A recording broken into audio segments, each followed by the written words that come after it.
what you came from,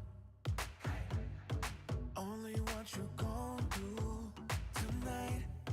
This is what we came for. Let's find out what we're made of tonight. The way you rock the dance floor, I can feel your heart. Yo, what's going on, everybody? Pansy here. So this one is directed to my YouTube stream viewers. My stream will be up as a VOD later, and I'm sure several of you are going to be watching over there. I just wanted to let you know that in this stream, I'm going to be covering my live guide. I made a guide for efficient grinding in BDO, and this is going to be a video that's going to come out probably sometime this week. So if you want to watch this and you clicked on the stream VOD just specifically for this, be sure to just navigate to the end of it or to the middle of the stream whenever I start talking about this. Skip through the stuff because I'm going to probably wait for a little while for people to join in on Twitch and on YouTube for the live stream, and then I'll start this. But later down the week, we're going to have the actual video up with the timestamps and everything, so it's going to be easy to navigate through everything. So if you are trying to navigate through this live stream, if you're watching this in the future, then just apologies, I'm not going to have the timestamps up, but when the video does come out, the official guide, that one's going to have it. So just a heads up, we will be covering it this stream. It's going to be a pretty long one, but I want to just give some time for people to join in before we actually jump into this guide. So probably in an hour or so from now. But yeah, hey everybody, what's going on? Welcome to the stream if you're watching live. Missed a few days here, busy weekend, but hey, that's how it goes.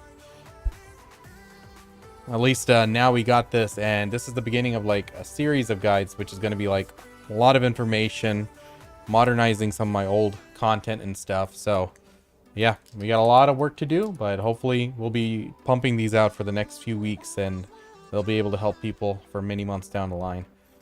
What's going on, Corin? Hey, Chaos, how's it going? Welcome, everybody. So yeah, we'll start this off shortly. Oh, for fuck's sake. You know what? I should just stop streaming to Kick. Screw that. Kick, you're done. Deleted. Okay.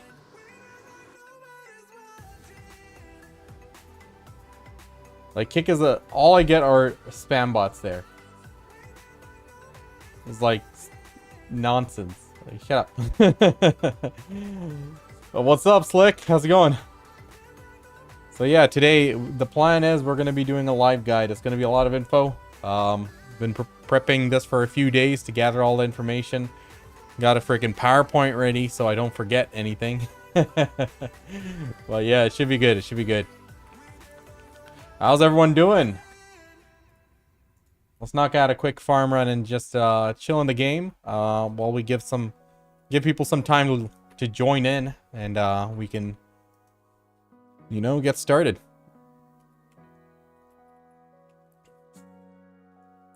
Man, I barely breezed through the patch notes this week. I haven't played much at all. Like, I wanted to level up on Terra during the weekend, but just no time, man. It was so busy.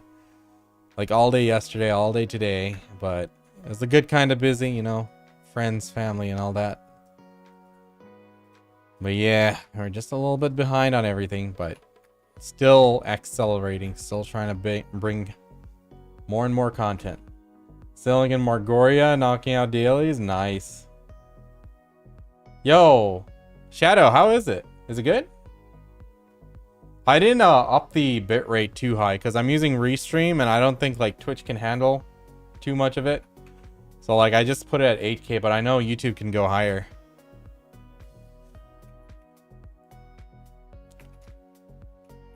What you been playing nowadays, dude? You back on BD, or you just getting the freebies and stuff and chilling? You're playing Dune or something, right? Dune Awakening?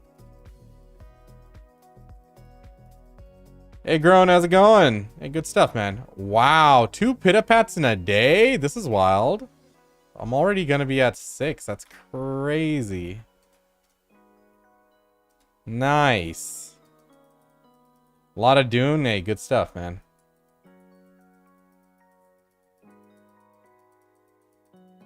Kage, what's good, dude? Good to see you again. Yeah, we're just chilling here, guys, for about an hour. There's a game called Dune. Yeah, it's Dune Awakening, based off the movies. Dude, I love the movies. I'm glad, like, the second one got, like, the proper attention it deserved. Lisan Al Gaib.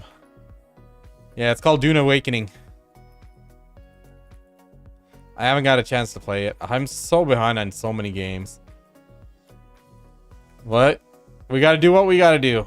We gotta pump out the content, make this legit, and eventually we'll be able to play all the different games. Second one where the action is, yeah, I can't wait for the third.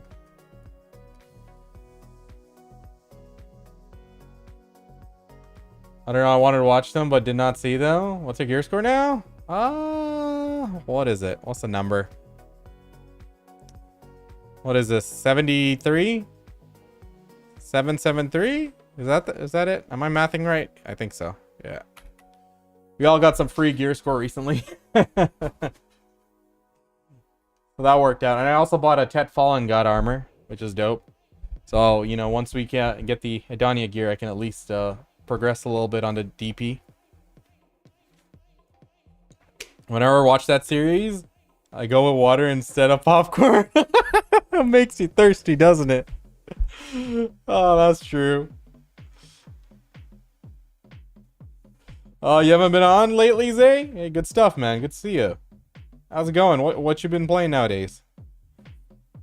I need the last Tet Fallen God. Nice. It's +1 per upgrade. Yeah, but it's the thing about like the Edania gear is that we're gonna be time gated, right? So we're gonna be getting weekly mats on it. So as I get it, I can start throwing it in. You know, more for the aura and the armor look. Yeah. It's just that I'm trying to be less wasteful, where there's stuff just sitting in my storage that could be money, but is not. Like, we did the Venomous Night Fangs. I had 600 plus of them, and we made over what? Like almost 6-7 bill from doing them. Same thing with Ancient Relic Fragments. We did like half of them and still made like over 4.5 bill in just raw silver. So like, I'm trying to make sure I'm not letting things rot in my storage, because I got a lot of that. I got a lot of that rot. Like, if you see storage values, it's like, you know, I wish there was a button to just like liquidate everything in one go. That would have been nice, but it's like there's billions in there, you know?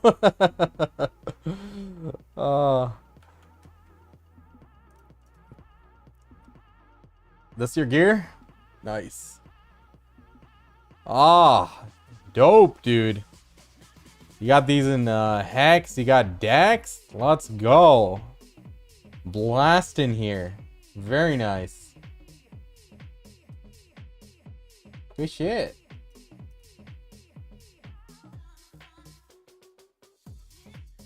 But yeah, you know, that's a 1 stone per week. Yeah.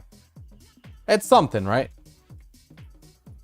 And also, like, with the new content coming out, likely we're going to need more DP. So, you know, I wanted to at least be somewhat prepared. But we'll see. We'll see how it all plays out. I'm looking forward to it. Like, the Heidel Ball, majority of it was, like, good stuff. I'm like, you know, looking forward to a lot of it. Nemesis, thanks for the follow, man. How are you doing? Just reminds me, let me get the activity feed out of Twitch here. So yeah, we're gonna have a live guide here tonight. So class will be in session. And also, you know, if I miss anything or you guys have any tips along the way, I'd love to hear it, so we can add on to it. Only reason I went 10s, not 9s, everything, because I had the enhancements instead of buying them from the marketplace. Oh, true. Yeah, I just, like, this past month and a half or so, I started, like, properly collecting the Dawn Blackstone, so now we have, like, 52 of them, but I've been doing them as soon as they pop up. Like, I was ignoring them for the longest time. I didn't even know there was something called Dawn Blackstones. Or else I would have been doing them even when I wasn't playing. Like, just, you know, AFK fishing all all day long, right? I would have hopped on to do that at least. I was playing Throne and Liberty a bit. I don't really like it after Season 2. Now back on Call of Duty. Hey, good stuff. Yeah, Throne after like, what do you call it? Tier 2 or something? After that update, I also stopped. I'm like, I didn't want to go through the whole gear grind again. Because like, you know, everything's going to be really expensive, all the best stuff. And then you have to like fight over it. And you have to go to all the bosses and stuff. I'm like, yeah, it's fine. I'm good. Yo, let's buy some stuff. What do we got? What are we working on? What are the price of these? Memory fragments are still big up. Let's get those. I'm gonna have to get those artisans. I want to get this mainer thing. I don't even have a mainer. One of these days I'll get a mainer, but a mansion, whatever it's called. I'll get it one of these days. All right, 50 artisan memories. Let's go. That is a steal right there. Good stuff. So just see. Corsair, XP. I think. Let's see. It was a 1-to-1. That sucks. All right. Let's get the Geowans, the Grolin support scrolls. And then the next thing I'll get are these Balak lunch boxes. And we should be good. What's up, Fresco? Yeah, unfortunately, Twitch doesn't let me put the YouTube chat up here. Before I was a Twitch affiliate, I used to be able to put that because, you know, I was an affiliate. I wasn't even an affiliate, so I wasn't like really bound to those terms. So I would put it, and there wasn't a rule against putting it up back then. So like my Twitch and YouTube chat used to talk to each other through the stream. It was kind of funny. Manor? Meaner? Manor? Mansion? Whatever. Is what it is, man. I'm just saving mats for the sub weapon? Dude, me too. Me too. Let's see where we are with the dailies here, because I've been waiting for those hammers to come in. So once all the hammers are in, we'll slap them into the black star. People are saying, no, save it for the pen. I'm like, I'm not doing a pen. So Fallen got armor. Knowing my luck. Fallen making a forest wagon. Going for the sanctuary. Only need a doom. Nice. I made a forest wagon. I bought my forest wagon. It's pretty cheap. Like 3 bill or something. I'm like, I just put up the pre-order for like a lot of things. Like, I'm like, I might want in the future, but I don't need now, but it filled in. So it was actually really useful when I was going for the Doom and everything. Like when I was tapping my Doom, because the Dean I got for free. It was a free T10 they gave out, but the Doom I made myself and it went to pity. My Pegasus, the Arduanaut was 11 taps, but the Doom was pity. It was bad. I'm like, oh no. But it was like, you know, at least I got 1 horse for free and 1 for cheap. So I'm like, it balances out. I'm like, I wasn't too upset about it. I'm like, because like I went in knowing I was going to go into pity. So I had like a full plan for all the mythical sensors I needed to get it with pity. So it wasn't like I was struggling. I'm like, oh no, I have to wait now. Now I knew the path forward. I knew it was a very high possibility. So I'm like, it is what it is. Let's just get it done. So I did a lot of training for the flower high possibility. So I'm like, it is what it is. Let's just get it done. So I did a lot of training for the flowers of a blind. Goddamn. I think I have a spare unicorn and a spare doom. No, I don't have a spare doom. I used both my dooms. I have a spare unicorn. Benzie, how's it going? Thanks for the follow. Welcome everybody. So the plan today is we're gonna just chill for a little bit, waiting for, you know, letting the stream viewers stack up, you know, waiting for people to join in. So once we have enough of a crowd, we'll get started with my live guide.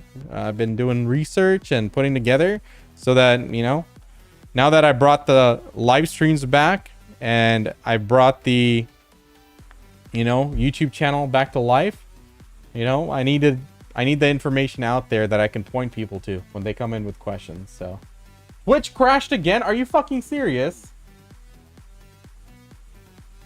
How is Twitch crashing? For what?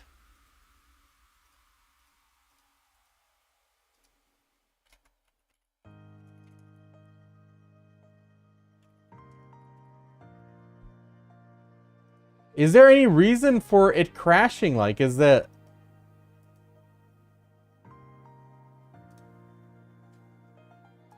let's do this. Unstable events. Configuration checking. Compatible audio video configuration issues detected. Let's see. Optimize the streaming experience. Okay. Average bitrate too high. This is causing buffering. Keyframe interval for the broadcast greater than 4 seconds. Ugh. I guess. Alright. I guess we got to restart the stream. Let's fix this. Better fix it now than later. So I think. I never messed with this keyframe intervals. That's ridiculous. Wait, it's at 0. It's on auto. A 0 is auto. What's wrong with it? Okay, average bit rate too high. This causes buffering. Okay, I think that's fine. But I want to know why it crashed.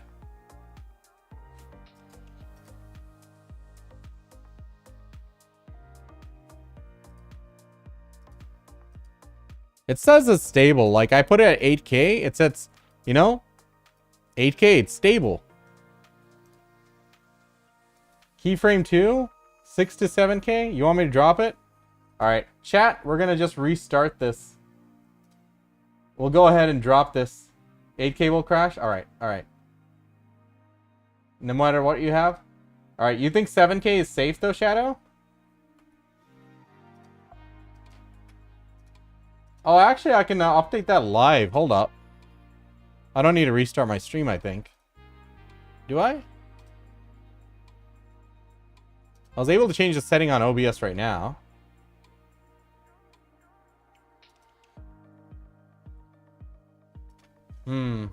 It's lagging on YouTube too? Alright then, chat. I apologize, but we're going to restart the stream.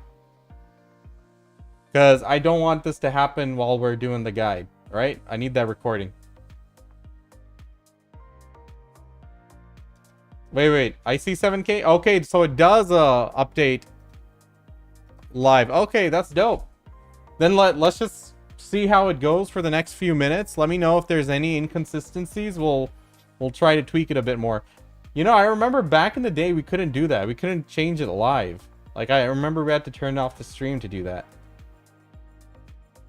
What's the resolution at? 1080p? Because I know when I try to do 4K, it just goes crazy.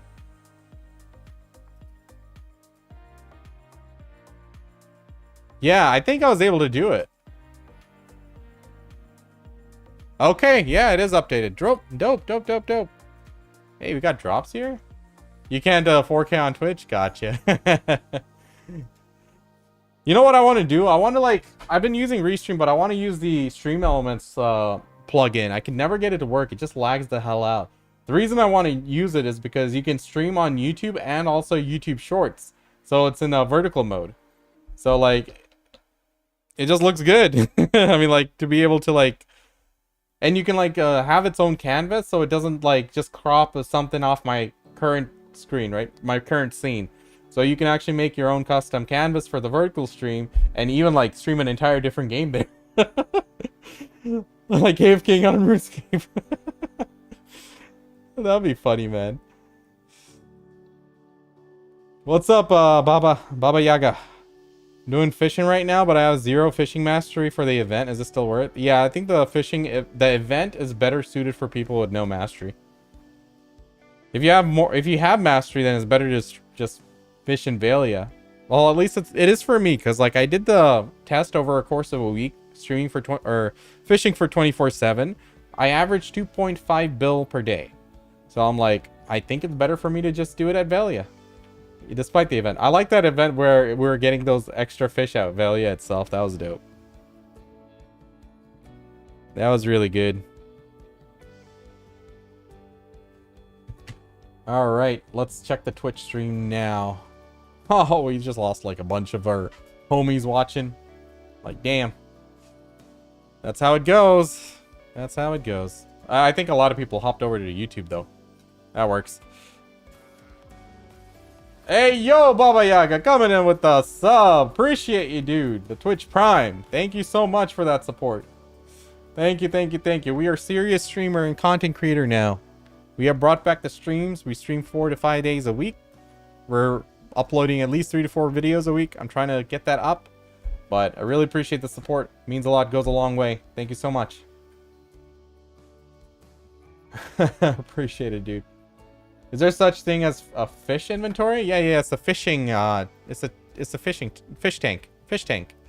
You get one which is a pay-to-win one. I don't think you can view it in here, right? Oh, let's hop over. There's one which is off the cash shop, which is 50 slots. You get a free one in game by doing some quest, which is in the ocean, underwater ocean palace thing. That's another 50 slots. You can combine both of them into 100 slot. So yep, it's very useful if you're an AFK fisher. Certainly not mandatory. Never think this game's pay-to-win shenanigans for life skills are mandatory. You just make a little bit less. It's less efficient, but 0 is always less than 1, right? So as long as you're making something, you're on the right track. So this is the fish tank, the miraculous fish tank. Shimcheong's miraculous fish tank. Thanks for the public service stream on going Guru 50 gathering. Damn. Is Bear the best power leveling spot? There are good alternatives. So the goated spot is what Jordan did. I don't know if it's like public knowledge yet. He was out somewhere in the middle of the ocean doing underwater gathering. Do you guys know where it was? It's like Giga XP compared to like Bear. Does anyone know what I'm talking about? Tay, what's going on, homie? It's been a while. How you doing? I mean, I've seen you in stream every now and then, but it's been a while since we chatted. Gotta catch up. Been playing for 2 weeks. Don't know where to go with my gear. Enjoy the game. Don't worry too much about progression. If you're 2 weeks into the game, get full to Pentavala, chill in seasonal, learn more about the game, you know, do a little bit of adventure logs, at least the Igor Bertali, get in a good guild, like an active guild, which can help you, like answer questions and stuff. That's going to be huge for your experience in the game, like how much you enjoy it. It's very much going to be dictated by a guild that's willing to help a new player, you know, that's active in chat or on Discord, that's going to be able to answer all those miscellaneous questions, because you'll have a lot of them. This game is a very complex game. A lot of us veteran players, we have thousands and tens of thousands of what's that active guild? Hard to find. It's not that hard, man. Just hop around until you find one that suits you. Just check on server chat, post in BDO Black Desert Discord and stuff. They're still around. They're still around. But yeah, like I was saying, a lot of us have tens of thousands of hours in the game, you know. We just have a lot of experience in it. So along with that, you know, this game is a very complex game where, you know, there's a lot of little micro details that you learn along the way. So probably the corals that are just a bit north of the islands. Not sure. Not sure. You can see the nodes where the site would be good gathering nodes. Oh, gotcha. How much money do you average on AFK Velia? 2.5 bill a day, 24 hours. Been occasionally lurking on streams over the years and almost watched all your YouTube videos. Really appreciate the content. Glad to see you come back to streaming. I'd sub a life. You don't have to sub, bro. You just being here is like more than I could ever hope for. Like people coming in to watch me yap, play games. I'm on top of the world, man. I don't know. It's not monetary support I need. I need to be successful in what I do. So trust me, I still have my full-time job. I do well. My wife's well, you know, everything's good on a monetary front, but in order for this to be something, I gotta, you know, get the views, keep making good content that's worth people watching, you know. It's mostly on my court there. I gotta deliver. I gotta be consistent. But I'm working on it. Giving it a serious effort here. Speaking of efficient grinding, one of the best ways to grind is use a Deval TW756 6-inch bench grinder. I must say, Tay, all my tools are DeWalt. Like, it's just good. I stick with the brand. Like, everything from my power drill, that's what I use. I think like for few supporting things, like a measuring tape and like laser level, I'll use a Husky or something else, but mostly it's minor DeWalts. All my tools are Ryobi or Walmart. Whatever works, right? Whatever works. Once I got to new house, I'm like, I need a proper power tool, like a power drill.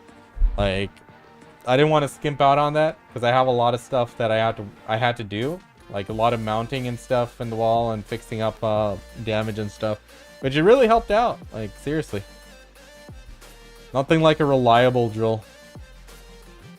Leveling my IRL crafting, it's a temporary event for me, you know. Once it's done, it's done. I'm a mechanic. All I use is snap on and Milwaukee. Hey, that works.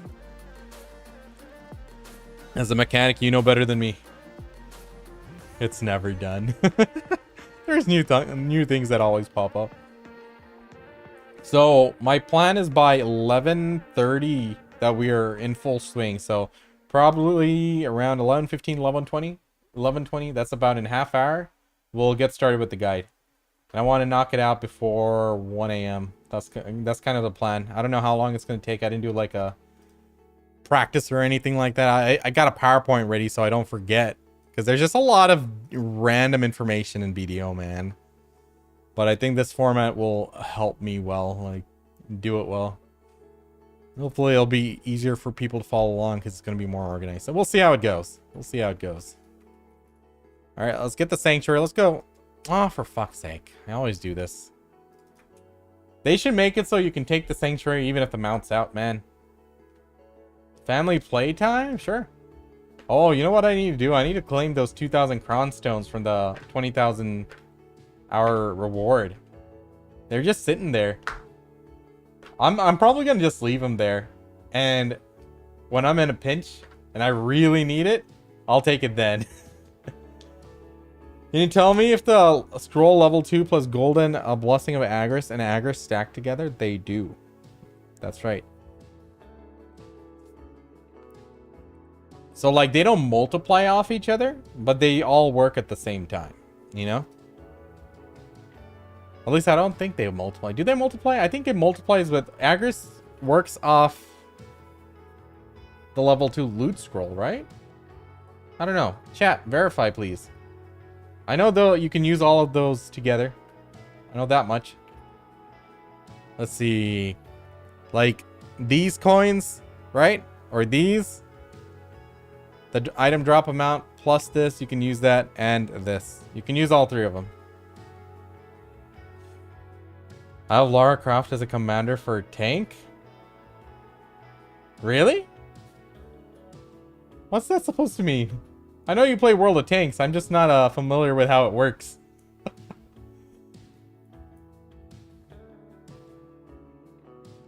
Man's got the business card from the shop. What are you talking about, man? Oh, crap. My horse all the way up there. Check in. There we go. Boom. All right, let's just run it down at Dark Seekers for a few minutes. World of Tanks event for the past 10 days. Nice. Send screenshots? Oh, kidding. Good shit. How's it going, everybody? Hope the game's treating y'all well. Welcome. Also got Duke Nukem Monka. That's one game I never tried. Is it like worth playing as a free-to-play?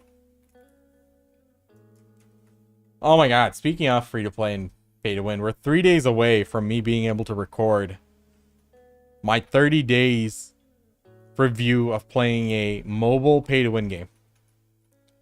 Not sponsored or anything. It's more that I'm analyzing how autoplay, free markets, bots, you know, just general mobile culture, you know, actually plays out.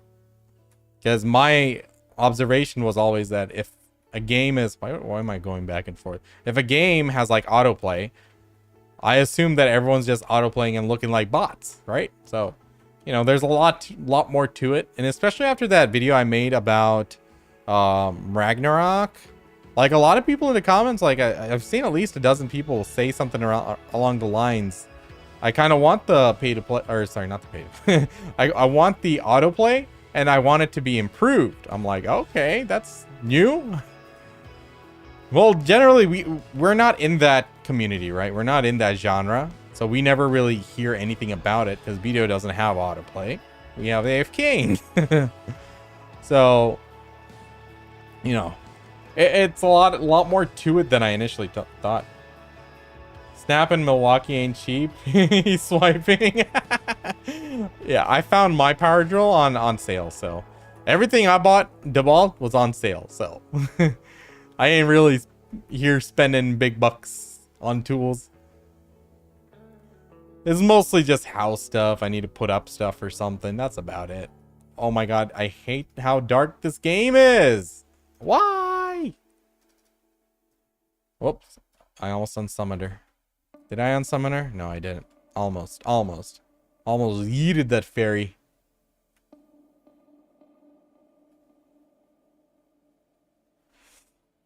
You want to drive around a funny tank and pew pew, occasionally blow up a tank? I'd recommend it.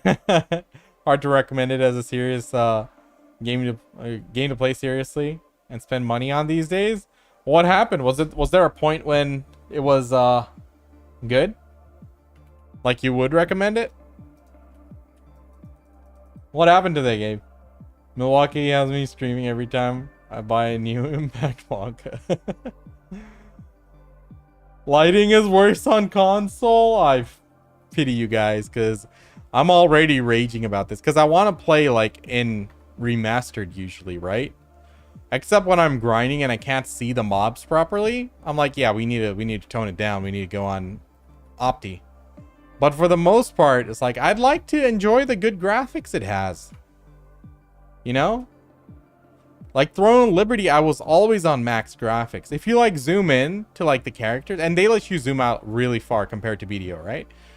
But like if you zoom into like characters and stuff, like the character models are all really clean, very well detailed. Armors are detailed. Their costumes suck, but that's a whole different problem there. But you know, it's really good graphics even on Siege. Like, why am I like just running into walls? I am not on point with my flying today. Usually I clip the edge and just bounce up again. But you know, like usually, you know, on a game I'd like to enjoy the graphics, and then on Throne, like for Siege, I'll turn off the shit like hair strands. Like, all right, fine, that's kind of pushing it, right? But for BDO, it's like I kind of want to enjoy what it has, right? It's a good-looking game. Why not? That's what it is, man. All right, so today we are doing the live guide, the efficient grinding guide. I have been preparing it for quite some time, hoping we can get it all done before my son starts waking up in the middle of the night.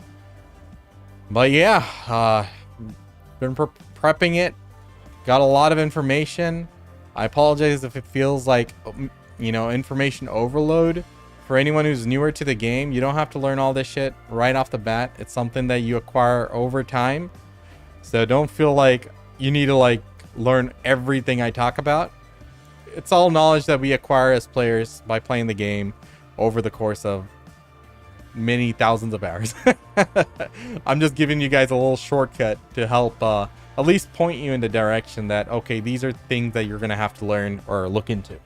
So we'll start that in about 20 minutes, I'd say. Let's just maybe even like do a quick 15-minute grind, you know, just to get some trash loot out of this. Maybe find a devouring. Can't say no to those. But yeah, we'll see. They have gone past the line of monetization with loot boxes. Ah, for shame. What's up, Real? Yeah, playing a Steam client in NA server from the UK. How does buying from the shop work? Is it possible, or will it go to the UK server? You should be able to buy on the cash shop. I don't see why. If you're like, you know, launch the top-up button. My camera's in the way. If you click the top-up button, it should take you, like, make sure that it's just logged into your, you know, your BDO account. I mean, like, so the NA and the EU accounts are shared, right? So you just, I don't know how it changes, how it's different in Steam, but for the regular PC client, we're able to just select NA or EU and switch through. So I'm thinking Acoins would be across the account, and then pearls would be within the region that you purchase with the A coins. Is that right, chat? Has anyone had that experience? I haven't played on the EU account at all, so I wouldn't know. They keep taking away features players like and promise that there will be a great update in the future, but PvP and such is still the same. I still have so much fun from play a lot in the past, and I can play with what I bought in the past. Okay, gotcha. So it's more of the game not being run the way the players would ideally want it. Sounds like BDO. Kidding. Okay. All right. So let's just do one quick 15 minutes of grinding here. I don't really want to go too far into this. We're just doing it for funsies while we wait. Let people join in. And then in about 15 minutes, 20 minutes, we're going to start with the live guide. And then I'm going to have to lock in then. So relaxing, just getting ready to go. So let's see how many void crystals I have. I was actually working on these.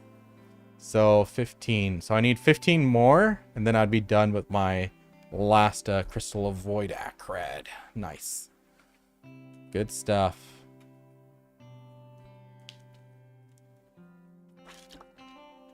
I'm thinking the same, Tay, that the A coin would be on both, and then you'd consume it on an individual server for the pearls. It's probably as bad as in terms of loot boxes in practice, but there are less FOMO in the loot boxes. Yeah. I mean, BDO, it funnels everything into one direction. So, you know, it's not the worst. So, you know, it is what it is.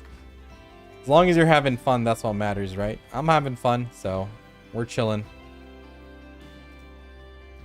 And if we ever stop having fun, then we play something else for a little bit. And then we'll come back after a long break. Enjoy the freebies they're going to give out. Because they always do. That's how it goes. How do you get 35k? I got 27 with 310 AP. I have like over 34 AP on you, brother. Gear goes a long way. And in terms of the kill speed, I was killing one of those big guys once every 10 seconds. Like every wave warp was used off cooldown, and that's a 10-second CD. So if you see someone doing some trash loot on YouTube, don't feel like you're far behind. It scales, you know? It scales. So I remember when I was like around that 301, 310 AP, I was doing like the same about the same AP or same trash loot as you are. So I'm pretty sure I was pretty close there. So I think you're doing all right. Whoops. Forgot I used my BSR.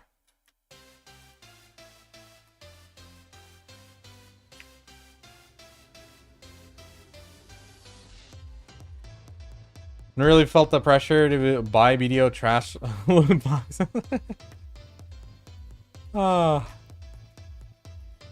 I pay to win a little bit. I mean, over the years, I probably, like over 5 years, I'm pretty sure I've put in 3 grand into the game. But you gotta understand, I've earned much more off the game than I put in. If you ever see a content creator swiping, do not feel like inspired to do the same. And depending on the game, sometimes they're even paid to do that. Like they're given the currency behind the scenes or refunded it. You know? So like, don't ever be inspired by a content creator. If they're spending money, it's like, you know, everyone's on their own game. Like, follow your own path. And BDO is a game where you can spend that money and you can get like jacked. Like you just pity everything. Which loot boxes are you talking about, Tay? You mean the Cronstone ones? To be fair, those Cron boxes are better than buying those damn costumes. Is it good? Like, is it a good practice? No. I'd enjoy it without it. But the thing about, like, you know, people want like a no pay to win game at all, right? Like, how's the company supposed to make money? How are you supposed to pay the employees, right?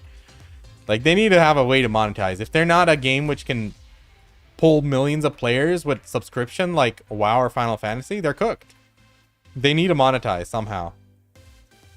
BDO definitely overdoes it, especially in the life skill department, but could be worse, you know?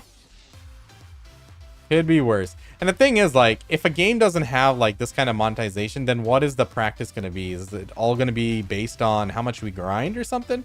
Arcade Unchained, like, when it first came out, the monetization wasn't too crazy, but we could never catch up on gear score. Someone was playing from day one and just never missed a day, we'd never catch up. And the only way we'd catch up is when they quit. I'm like, that was not a very fun way to go about it. Because, like, we'd spend, like, close to 2.5, 3 hours every day doing our dailies and stuff. It sucked. It was fun, but it sucked. Everyone burnt out and quit. Those who stayed were, you know, the ones with the highest gear. It was much later they added it. So, like, you can grind for the infusions. Nice. Essence of Devouring. Thanks for the follows, Rave. Casca. How's it going, guys? Monetize without pay to win, but in terms of pay to win, it's not terrible, really. How many people actually been successful in paying to be just 800 gear score? So people don't pay exclusively for that, right? Like, a lot of the endgame players who put in like thousands of hours are also putting in thousands of dollars. It might seem like, oh, they just sit, they're just online. Nice, another one. Let's go. They're just online 24/7 grinding. But I know a lot of people who put in 10,000, 20,000, 30,000, up to like 50,000 over like the course of 8 years. That's a lot of money. So it's like, it's just how it is, like the monetization, but it's not the worst. Oh no, please don't be losing my voice.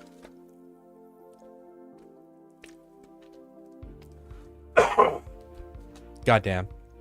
I better not lose my voice. Speaking of soft voice, Pansy, we gotta nurture that voice before we start the guy. Crap. But the thing is, like, in a game where there is no pay to win and it's all based on grinding, then it's all about the hours. And every year, you know, it becomes more and more true that a lot of us have other responsibilities. We can't sit on the game grinding 6 hours a day. God damn. It's one of the most surprising thing about that Ragnarok video I made.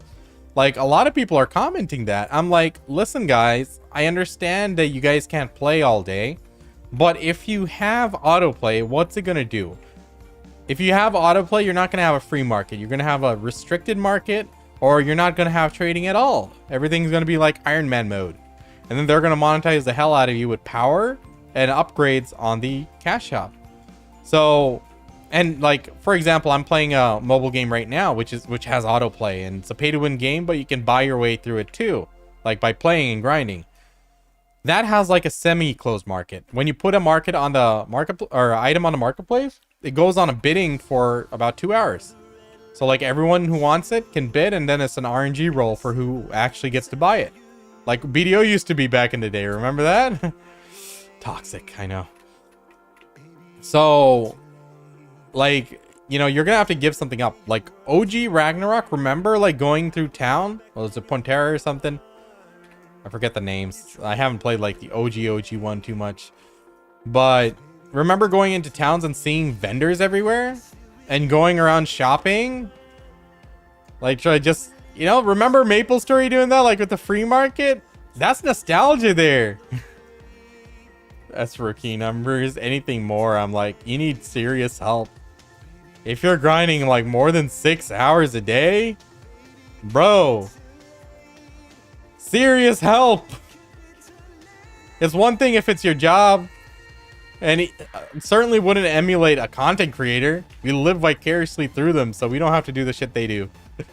Right? Oh man, main city with the stalls. Yeah. So like, you know, if you have a game with like autoplay, right? Then what's going to be the norm? If you have free trading and if you have a free market, everyone's going to be running like a dozen accounts on their computer. So how are you going to keep up with them? Everything's going to like be pretty worthless unless they put really ridiculous rates. Then everyone's going to be grinding and barely getting anything unless they're running like a billion accounts. And then, okay, they restrict it. Then it won't be the same Ragnarok experience as we had in Classic, which kind of defeats the point of that, you know, of Ragnarok 3. It's like, I understand. I think the game needs to be balanced in a way where it's not, you know, the rates aren't such that, you know, we're going to be grinding for 12 hours a day for a single card or something, but I don't know if it'll autoplay is the answer, but I'm going to be working on a video later this week. We'll probably do that live as well.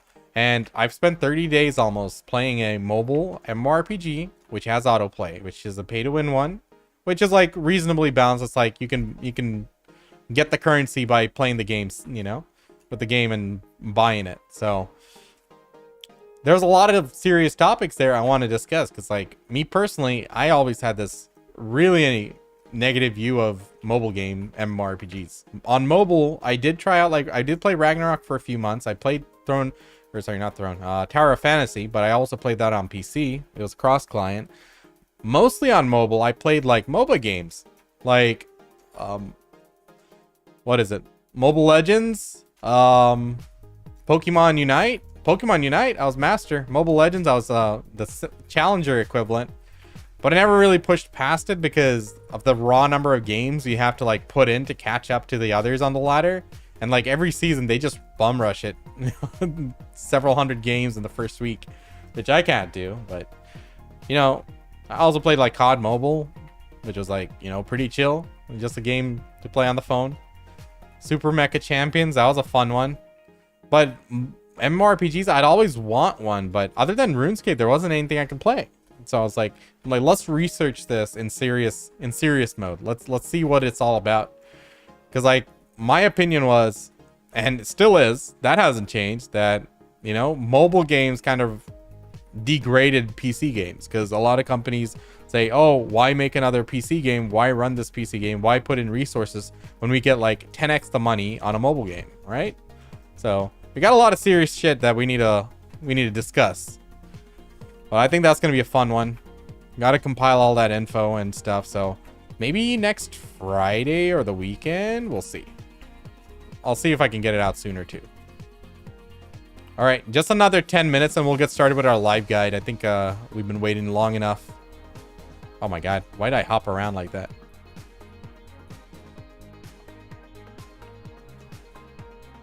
Mobile killed the PC star. PC what?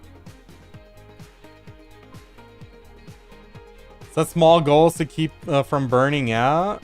Yeah, I mean, you got to find your own joy in an MMORPG. And a good MMORPG is one that allows you to do that. That sets, you know, sets enough of a boundary, but gives you enough of a freedom that you're able to do that. Like RuneScape, for example. How many people actually play as a pure, like a level 3 skiller or 1 defense pure that's maxed out in every other skill, but, you know, still 1 defense.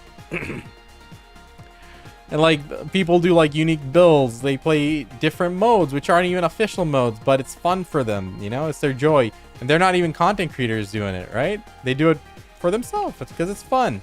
They're playing the game how it's supposed to be played, like a game. Video killed the radio star.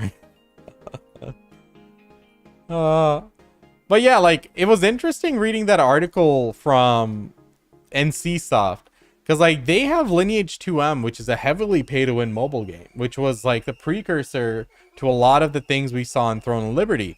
Throne of Liberty was supposed to be, you know, a direct successor to... Oh, for fuck's sake, my wife's texting me already. It's not even midnight. Come on. Let's see what she's saying. Is the kid awake?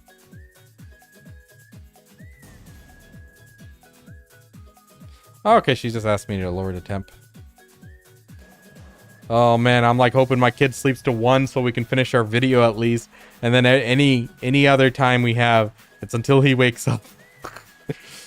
He just hates sleeping, man. He just freaking hates sleeping. Oh, he's like me. Unfortunately.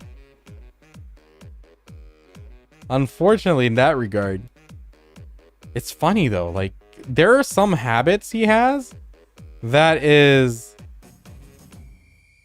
like, how did he pick it up as a kid? Like, he's never seen us do it, but those are like habits like I have or my wife has. It's weird. All right, just a little bit more time, guys. 5 more minutes and we'll start the video recording. The live guide.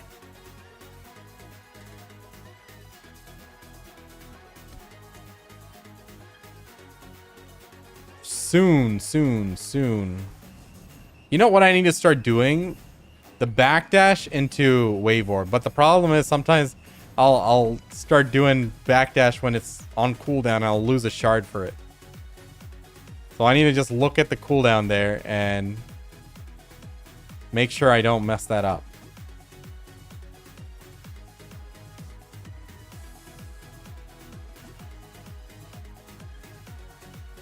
Ah, dude, I used that wave orb way too early there.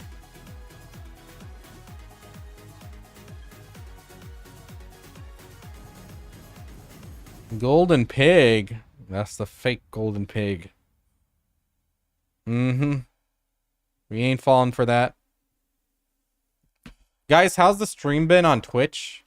Has it been smooth, buffering? It dropped like very early into the stream, so I'm like worrying it'll drop during stream, like during the guide. I'm like, ugh, that's gonna be annoying.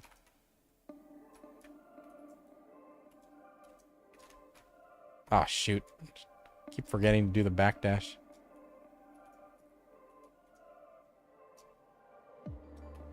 Dude, I'm surprised they actually buffed the adamantine flow.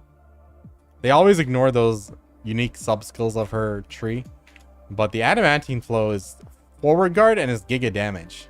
It's like a really strong filler. And it's like a long lingering forward guard. It's dope.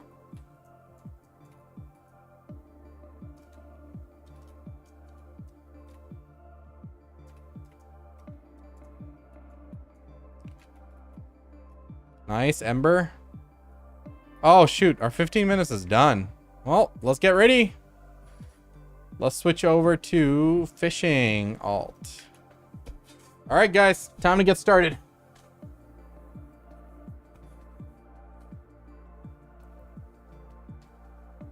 Where's the fan remote?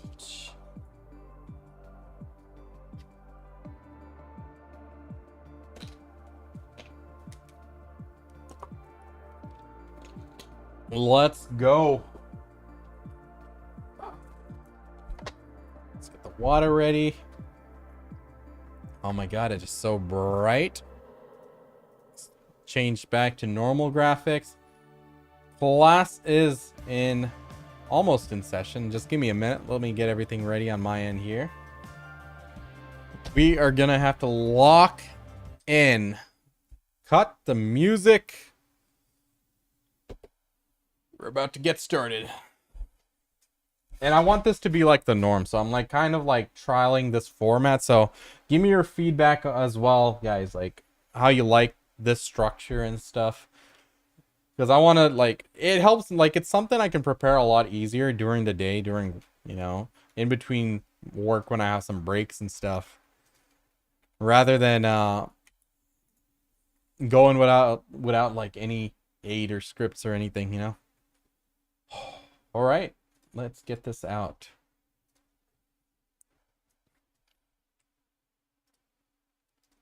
All right, folks, wake up. It is time to get started. So, everybody, welcome to my efficient grinding guide for Black Desert Online. For this video, I have a PowerPoint because I have a lot of information I need to cover. This guide, it's information overload if you are a new player. If you are, you know, not that serious into the game and haven't played long, or, you know, coming back after a long time, it has a lot of sections. So if you're watching this on YouTube in the future, not the stream VOD, but the actual video I'll be dropping, it's going to have timestamps down below. So feel free to skip around, go to topics that interest you. If you don't even know what topics to consider, just take a look at the timestamps in the description down below. It's going to be like a bit of a agenda or, you know, glossary, whatever it's called. Forget the name. But, you know, there's a lot of information. So, you know, save this video on the side, come back to it in the future whenever you need a refresher on something or you want to learn something new. Take your time with it. You know, BDO is a game with a lot of tiny little details and nuances that if you try to overload it, it's gonna get bored. You know, it's gonna get boring. Like it's gonna get too much. You're gonna get burnt out. So take it at your own pace. You know, don't try to overdo it. But the reason I'm making this guide is there is a lot of, you know, knowledge that goes into the game. So one of the most common things that we do in BDO for money is grinding. There are other options for money, you know, life skilling route, AFKing stuff, and doing specific content for a little bit of silver. But grinding is something that we do a lot of. You know, a lot of players spend hundreds of hours, thousands of hours grinding. So that is precious time to us. We could be doing anything else, you know, many more useful things in life that we could be doing, but we choose to play the game. So at least when we're playing the game, let's maximize our time and be as efficient as possible. So end game players, you folks with more gear than me, you're probably not going to learn anything. So be warned. But if you're if you're around my gear score or less than my gear score, maybe you might pick up something that you might have missed. So anyway, let's get into this. So first things first, when it comes to grinding, we obviously know what Garmod.com is. And if you don't, Garmod.com is a website for BDO, which has a lot of tools, a lot of trackers and useful information and whatnot that is key to BDO day to day. Like it gives you so much details, and all that information really comes into play, you know, when we're planning out stuff, when we're trying to understand things. So one of the most important thing is the grind tracker. If you I believe for the global grind tracker, it's been a long time since I've actually, you know, was a free user for this, but if you do subscribe, I believe it's really cheap, but I don't even remember the price of it. But there is a global version where you can see the data from other players that they've submitted. It gives you averages. You can play around, pick the class, pick the buffs, pick the time period and whatnot. Not sponsored by them, just a tool I use and a lot of players use in BDO. But do take this with a grain of salt. People do not give you the full context on these numbers. You know, you don't know what's the truth there. They might be bluffing it, you know, so they can show their friends and flex on them. Right? People do that. So just, you know, take it with a grain of salt. It is good to see comparisons. You know, it does give you at least a general idea of the trend, but this isn't set in stone. There are many times that numbers there were very unrealistic for me. There are certainly times when I clearly blew the number that they were suggesting that is the optimal, or that what people are averaging. So, you know, take it with a grain of salt. My gear score is 772 now, chat. So anyway, during this guide, I might be skipping out on the chat there, so apologies. I know there's YouTube chat and Twitch chat. You'll only see YouTube or Twitch chat on streams, but we're going to be locked in here covering these various topics. But yeah, this is a very useful tool. And like I said, Garmod.com has a bunch of things on it that are very useful to the game. So sticking to the grinding portion, one of the most important thing is class choice.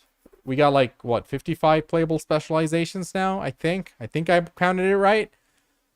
Bottom line, there's a lot of classes. What is it now? 30 actual classes now. That's a lot of classes, guys. There should ideally be a class for everyone. If you play all 55 specs, I'm sure you'll like something more than others, and you find a class that suits you, that resonates with you. You like the aesthetics of it. You like the way the you know, the skills flow together, the rhythm of the class. So for me, that's like Mystic. Sock Mystic is something I played for 5 years on and off. I do switch classes. Got to keep it fresh, you know, change things up. But that is a class I played for a long time. When you're grinding, there are certain classes which are going to be better than others. You know, there are tier lists out there. Please feel free to go check them out. But do take that with a grain of salt as well, because just because a class is S tier doesn't mean you're going to be pulling S tier loot. You know, an S tier player can make a B tier class look like an A tier class. A C tier player can make an S tier class look like a B tier class. Like, it really depends on the player's skill. There's a lot that goes into it. Class knowledge is key. You know, understanding your rotation is one thing, but then there's a lot more to it.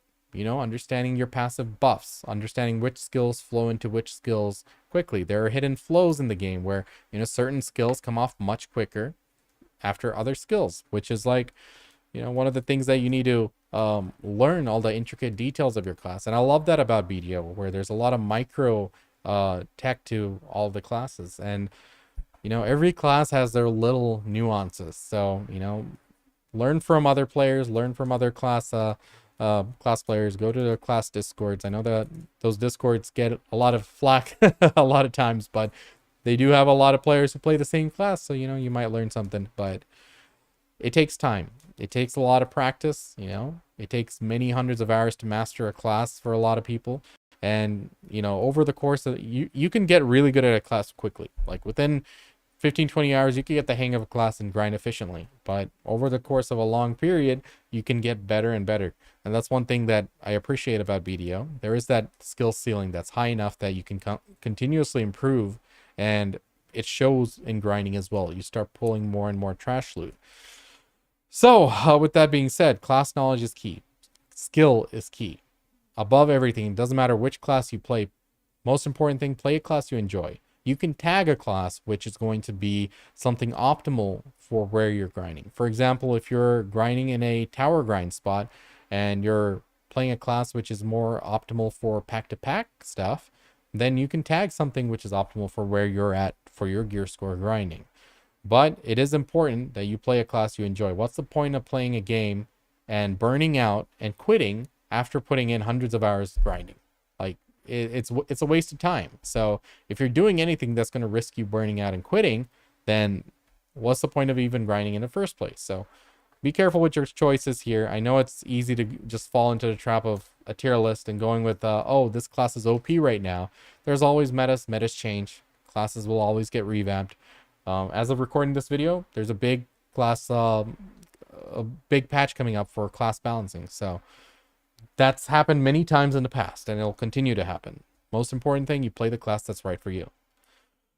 Next, considerations. Like I mentioned, certain grind spots are pack-to-pack based, certain grind spots are tower based. That means low mobility. You stand in one place, mobs spawn around you.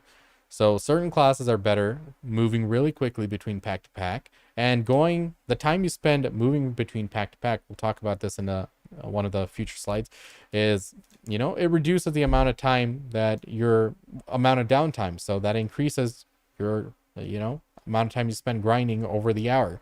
So if you're spending 3 seconds getting from one pack to another on one class, another class can just get there instantly in less than a second. Who's going to have the advantage? Unless there's a huge DPS disparity, it's probably the one that's going to cover the ground the quickest.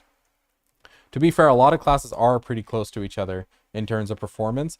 There are some outliers and metas, but yeah, 1 second. My voice, man. God damn, can't even drink water right. We're so tired. All right, next, burst classes. There are certain grind spots which are better suited for burst classes. Once upon a time, Gaifen Razia, we used to really try hard to kill those mobs before they turn around, before they lose their defense buff. And that was a kind of a flex. Certain classes couldn't do it. Certain classes could, because they were buff classes, or burst classes. Grind spots like Trolls, LVO Trolls, it's better suited for classes which is single target burst rather than a class with large AoEs that's designed for killing large packs of mobs. An Awakened Witch versus a Suck Ninja on Trolls, guess who's gonna be having a better time there? If the player is right, the player has the skill, it's probably gonna be the ninja. Next, buff skills. Each class has different buffs. There's different mechanics to it. A lot of classes have e-buff, 3-minute buffs. A lot of classes have pre-buffs that you do at the beginning of packs. You need to learn all of these things. You need to make sure that you're incorporating it into your rotation and you enjoy hitting those. Me, I really liked Awakened Hash. I didn't like his pre-buffs. Those 3 skills, you had to hold down S and hit. It was not fun. I didn't like it. It just didn't resonate with me, and that was why I stopped playing him. So, to each their own. I mean, the rhythm of the class is important. The sequence of the keys you're hitting, they have to be comfortable to you. You have to enjoy it. But those are important things to consider. Next, you got aggro skills. How are you going to engage the pack? You need to learn with each of your classes how you're going to aggro them. Some grind spots, those mobs aren't right stacked together, ready to be blasted, right? Some of them require you to actually get their attention, wait for them to come together, or do filler rotation until they're in an optimal position. Sorry. Goddamn, it happens. All right, so next up, learning the protections of the class. You know, some classes, we'll talk about this in a later slide as well, are better suited for forward guard, some are better suited for super armor, and some are really bad at both but have good mobility that'll get you by because you have iframes and stuff to be able to move around the pack a lot easier than other classes in order to be in position for back attacks and avoid damage. So these are all things you have to learn and take into consideration when you choose a class and you're trying to master a class. And there's many things more, you know, this is just a high level list that I came up with off the top of my head here. So moving on, efficient skill rotations. So it's good to learn different skill rotations. You know, you can find them from your friends, discords, class discords, guides on YouTube, whatever. But being a one-trick pony and knowing only one rotation is not ideal. For example, me at DSR, I use my full DPS rotation that you see here, right? I start off with a sea burial, somersault, hitting claw, so on and so forth, all the way until the end of it. But if I use this rotation at Gyfins, it's very unnecessary. Like, I don't need it. It dies. Those mobs, like as you guys saw on my stream a few weeks ago, those mobs were dying by the time I slapped the wave orb. And even the wave orb was overkill. I could have probably went with much less, you know, a much weaker skill that, you know, like for example, Rage Hammer to do a bigger AoE. But it's a different rotation than I'm employing that deploying in DSR, because DSR needs that full DPS rotation to kill the big guys. Gyfins is a smaller spot, but I had to grind it for a specific reason. This was the optimal DPS rotation. The optimal DPS rotation is going to change based on your AP, based on your monster AP, based on your attack speed, based on your skill as a player. So it's good to learn from players who know what they're talking about on YouTube videos or online guides and whatnot. But you also have to tweak it so that it suits your character at the stage you're at. Because that top tier DPS rotation might not be the most optimal for you if you don't have a certain amount of AP. Changes from class to class. These are just things that you'll figure out as you play and as you improve with the class, as you become more knowledgeable on the class. But a few things are that you can take into consideration is like a short DPS rotation versus a long or a full DPS rotation. Like this is the full rotation. This is a short rotation. And honestly, the short rotation ends right here at Wave Orb. But it is a shorter one. It is different from what I'm going to be doing. It's not the full variant. Then there are certain DPS rotations which is better suited for AoEs or single target, depending on the class. Some classes it's all the same. Some classes you can make that variation. There are certain DPS rotations which are more static oriented and others which are repositioning. For me as a Mystic, I do the same DPS rotation here, but if you look at exactly what skills I'm hitting, there's a lot of mass destructions. There's using Hidden Claw's backward step for, an iframe backwards. I use spacebar, Crashing Wolf, is it? To do a backward step to get behind the mobs. You know, I'm sprinting backwards. I'm hopping backwards with shift side motions. It's like there's a lot of skills that go into it, and you know they're not a part of DPS, but you do have to take into consideration because you know if you're disrupting your DPS rotation at certain points, it's hard to get back into it because certain classes the skills flow together. After some skills flow together after other skills a lot more smoothly.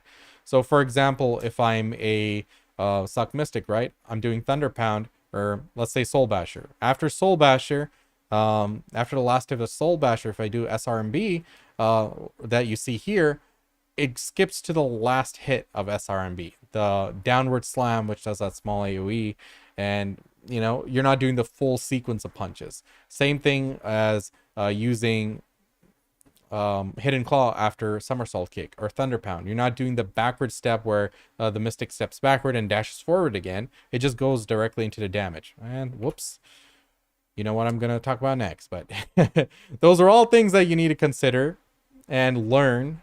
And these are all intricate micro level techniques that each class is going to have to some extent or the other. And that's one thing that's beautiful about the game, that you can dive so deeply into classes to learn all these micro tech. Like if you see a Mystic who's been playing Mystic for years, grinding at Orzekia, as we saw a few weeks ago on YouTube, right? There's that one Mystic which was undergeared, but he was moving immensely well between the packs. Like a lot of Mystics can't recreate that just by watching it. It takes you know, It takes you many hundreds of hours of playing the game, or many hours playing that class specifically in order to get that level of movement down. I don't know how long that player's been playing, but it looked beautiful, right? It was art. So just trying to drive this point home, your individual skill, your class, knowing the different things about your class, the different type of skills, buffs, how they flow. These are all very, very sweaty and deep things that you learn over the course of a long time. But if this game wasn't good, we wouldn't have stuck around for the tens of thousands of hours a lot of us have. We have our complaints, we're loud about it, but that's because we're passionate about the game. It's not that the game's like so trash that it's not even worth playing. We wouldn't have played it if it wasn't. It's a specific game, it's a grind game, and it has a lot of depth to it. Like I said, don't get overwhelmed with it. It's something you pick up along the way. If you know what you're looking for, you might be able to pick it up a little easier. Next one is a concept of efficient pathing. If you are at a grind spot, which is a pack-to-pack grind spot, efficiently moving between the packs is important. Why? Because let's say a certain skill can be used as a DPS skill, as a part of a DPS rotation, but it also has a mobility to it. We see that with Wukong, WC, WF, WRMB. These are all things that you use in DPS, but they also have a factor of mobility, which is going to be faster than some of his other skills, or like even trying to shift dash forward. So if you're spending those, in between as a part of your DPS rotation, that's fine. But there might be certain distances between a certain packs, which the distance is greater, that you might want to keep those skills up so you're able to clear that gap a lot quicker. If you're saving a second going between a certain pack to another pack, then you're going to have a second more to DPS on the next pack. So that'll be a DPS gain overall. So learning your different mobility skills, not just the simple, straightforward ones like a witch's teleport, but other things that like utilizing SE efficiently on a witch or something. There are different things you can do for different classes. For Mystic, if I'm going to be just holding shift and W, great, I get 3 dashes. Then it's going to start consuming my shards in order to use dashes. So I'll get 3 more, but if I go in and I have to use up all my shards just to get to the next pack, that's a DPS loss, because I could start off the pack by using a spender, like for example a rage hammer or something, or sorry, a skull crusher, whatever it's called, and that would lead to a higher DPS gain. So Mystic, she has shift LMB, she has shift Z, one of her Rabam, what is that, perfect blow, I'm forgetting the name of skills now, I'm old. I'm tired.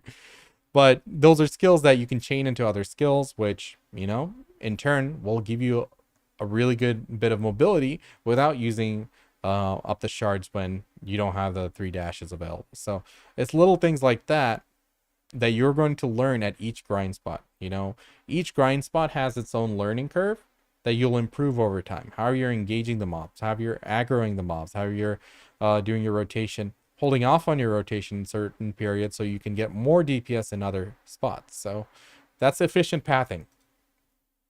Next, let's talk about the difference between forward guard and super armor. These are 2 type of protections, right? These pictures on screen is not up to date. I pulled them off either Garmoth or BDO Foundry somewhere. I'll put the link on this PowerPoint or something, I don't know. But it'll at least give me what I need to talk about here. So like there's super armor and forward guard. Super armor, no matter which direction you're hit from by an enemy attack, you're not going to get CC'd. And also there is a damage reduction associated with it. So, different classes have different amount of protection to it. I'm not going to read off all the classes because this doesn't include the newer classes probably. So, it's on screen. There you go. There's other classes which are more forward guard oriented. These are classes with shields, for example. Suck Nova has a giga forward guard damage reduction. Her shield is going to last longer than a Suck Mystic holding Thunder Pound or S block, right? Then there's Awakened Valk, Suck Warrior, Suck Guardian. These also have a giga amount, and Suck Valk. And then, everyone else is at the same level probably. But the important thing about forward guard and super armor is that certain grind spots are very dangerous. So for those grind spots, not every class is equal in terms of their SA. You might have an infinite SA rotation, or at least your DPS rotation has a lot of SA on it, so you're unlikely to get CC'd, or you have resistances. You're using that SA to be able to tank damage better. I always felt Suck Striker was built different. There was a reason to him, but you know, his essays aren't the greatest, but there are some of them. But there are classes like Awakened Witch, who has like immensely good forward guard. She had a lot of forward guard skills, which made her very optimal to handle some of those higher end spots. But at the same time, that forward guard depletes really quickly. She has a lot of SA, but she doesn't have that SA tanking ability like a Striker or Mystic has. So understanding to what extent you're protected is important. Understanding which skills in your DPS rotation is protected is important. Like at Orzekia, you know the bug guy with the flying wings? I forgot what he's called. I don't even know. I don't think I ever even read its name. But in Orzekia, you know, when the alarm event starts, there's 3 mobs that spawn. The centaur guy, the cat dude, and the bug dude who's flying around. The bug dude, he has a high damage lingering abilities. So does the cat guy, so does the centaur guy. And depending on these abilities, sometimes, you know, like for the bug guy, I can't tell which is his back because he spins around. So I don't know which direction I need to ideally be standing in order to get the back attack damage. But even if I do, even if I'm in the position, it hurts. Even if I'm in SA, it hurts because my gear isn't enough that I can just face tank him like it's nothing. So during that time, you know what I'm doing as a Mystic? I'm using Thunder Pound, and it's flows because that's forward guard. That's going to negate all the damage that I'm taking in. So depending on the class, like these forward guard classes had it a lot easier than SA classes which are more dominantly super armor. At least a year ago, like when we had really difficult grind spots and our gear wasn't caught up to be able to meme on them, like, you know, going to those more advanced spots on a Awakened Witch was a lot safer than other classes because forward guard negates all damage from the front. SA reduces a certain amount and prevents me from getting CC'd from 360, but I'm still taking hits. So either I have to be very mobile or I have to be protected with forward guard in order to negate it all. So these are important things to keep into consideration when you're picking your class, when you're playing a certain class, and you need to learn what your class can do and what it does well so that you can stay safe. You don't want to die because you tried to face tank a big attack that you thought you'd survive, but you know, it gets you and you lose a big crystal. Fuck, I hate the crystal breaking. They need to stop that. I understand why they don't. It's money, but still. I rant about it still. Moving on, crystal setup. You want to be optimally built in terms of the crystal setup, depending on the grind spot you're at. For example, this is just my general crystal setup that I use. I know there's a fancy act right here that I don't have, but I'll have it soon. I'm just 15 void gems away. But, you know, for example, I got the Gear and Steer, I have the Corrupted Magic Crystals. Gear and Steer gives a lot of monster AP and stuff, and these give you crit hit damage. You can swap those out for the mysterious, mysterious something crystals, which give you the back attack damage, depending on the grind spot you're at. If you're at a spot where it's a lot of moving around, and you're unlikely to get 90% of your skills off on a back attack, then you should probably stick with the Corrupted Magic Crystals. If it's a spot like Gyphins or Trolls where you're going to get a lot of back attack damage, and even DSR, like on the big guys, you're going to get a lot of back attack damage, it might be worth going for the back attack damage crystals. Then you have the Acrid Crystals, Attack Speed, Monster AP, Rebellious Crystals, HP, Monster AP, and stuff. And trying to just remember everything here. Brutal Decimation, back attack percentage, Monster AP, Macrods, a lot of stats, a lot of AP there. Avoid Destruction ones, Giga Monster AP as well. And the Stalwart Fortitude, this last crystal slot here, I like to just keep it as a flex. There isn't a specific one I use. Sometimes I'll swap it out for a Bitterness if I'm at Orzekia and need more tankiness. Sometimes I'll just use the Stalwart Fortitude just as a catch-all. Really depends on where I'm going, right? So then there's resistances. Certain grind spots have, CCs like Olin's, knockdown at Olin's or knockback at Dekia Thornwood. So you might swap out some of these straight up damage crystals for these. But of course, that is a DPS loss. But it depends on the player, right? If you can play fully protected and play perfectly and not get CC'd, this is going to give you the more DPS. But if you get put on the ground, that's a DPS loss. So in that case, you'll have to get one of these crystals to prevent that. Then there's like accuracy, which hasn't been a thing in recent years, I'd say. Like back in the day, it used to be important that we had enough accuracy to hit the mobs. For example, like going to Hex Sanctuary, Elvia Hex, or whatever it was. Yeah. And trying to go there.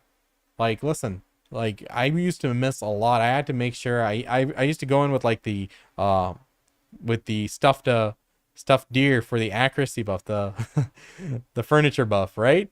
But later on, they added a lot more accuracy through different sources. Like, for example, Land of the Morning Light. I believe it was the journals. Really easy to do, and it was like 20 accuracy. That was all the difference in the world. So a lot of accuracy came into the game through other means and stuff, right? So yeah, through crystals and better crystals and whatnot. So it's not much of a thing, but for newer players who might not have that baseline accuracy on their characters, you might need some Vipers or Elcars in the build, right? Oh, good tip, Kage. Advice for new players: Honglim is float and knockback. Good tip. So let's talk about consumables. You're gonna have a lot of consumables that in the game and available to you. Two of the more simple ones that we use, obviously Simple Crown Mill, Giga AP, Monster AP, what I use the most. And there is some use cases for the Exquisite Crown Mill. It was more of a PvP thing, but it has back attack and crit damage modifier. For places that I'm AP capped, more AP isn't going to help me, I would switch to these. Chat, are they going to remove this? Does anyone know? Exquisite is going to be removed, right? Yeah. That's what I read too. I couldn't find the actual screenshot to put it in. Anyone have that so we can put it in?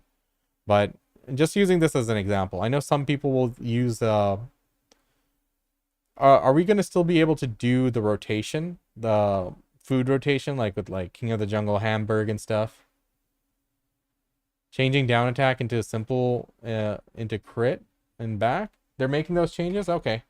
Well, if they do make those changes, if you're watching this in the future, I will update it on the comment section down below with the pinned comment, or I'll put it in the description. So just as a note, pending changes, a lot of updates coming up. I can't just wait for every single update because there's always a new update before I make a guide. So we'll put it down below if you're watching in the future. All right? Chat's watching our back here. All right, let's talk about, that's food buffs, right? You're going to have to use whatever is right for you. Right now, this is what the state of the game is, where we're either doing Simple Crown Mill or using an alternative when we're AP capped and that AP's not helping us, but it might change. Well, it's definitely going to change, but when it does, you might have other options. Consumables, these are the basic drafts. I just wanted to show you guys this. I know a lot of us endgame players are using harmonies or still using the elixir rotations. So chat, question for you guys. Is there any use case for using the regular elixir rotation versus harmony that's better? So in terms of consumable drafts, let's talk about the basic drafts available on the market right now.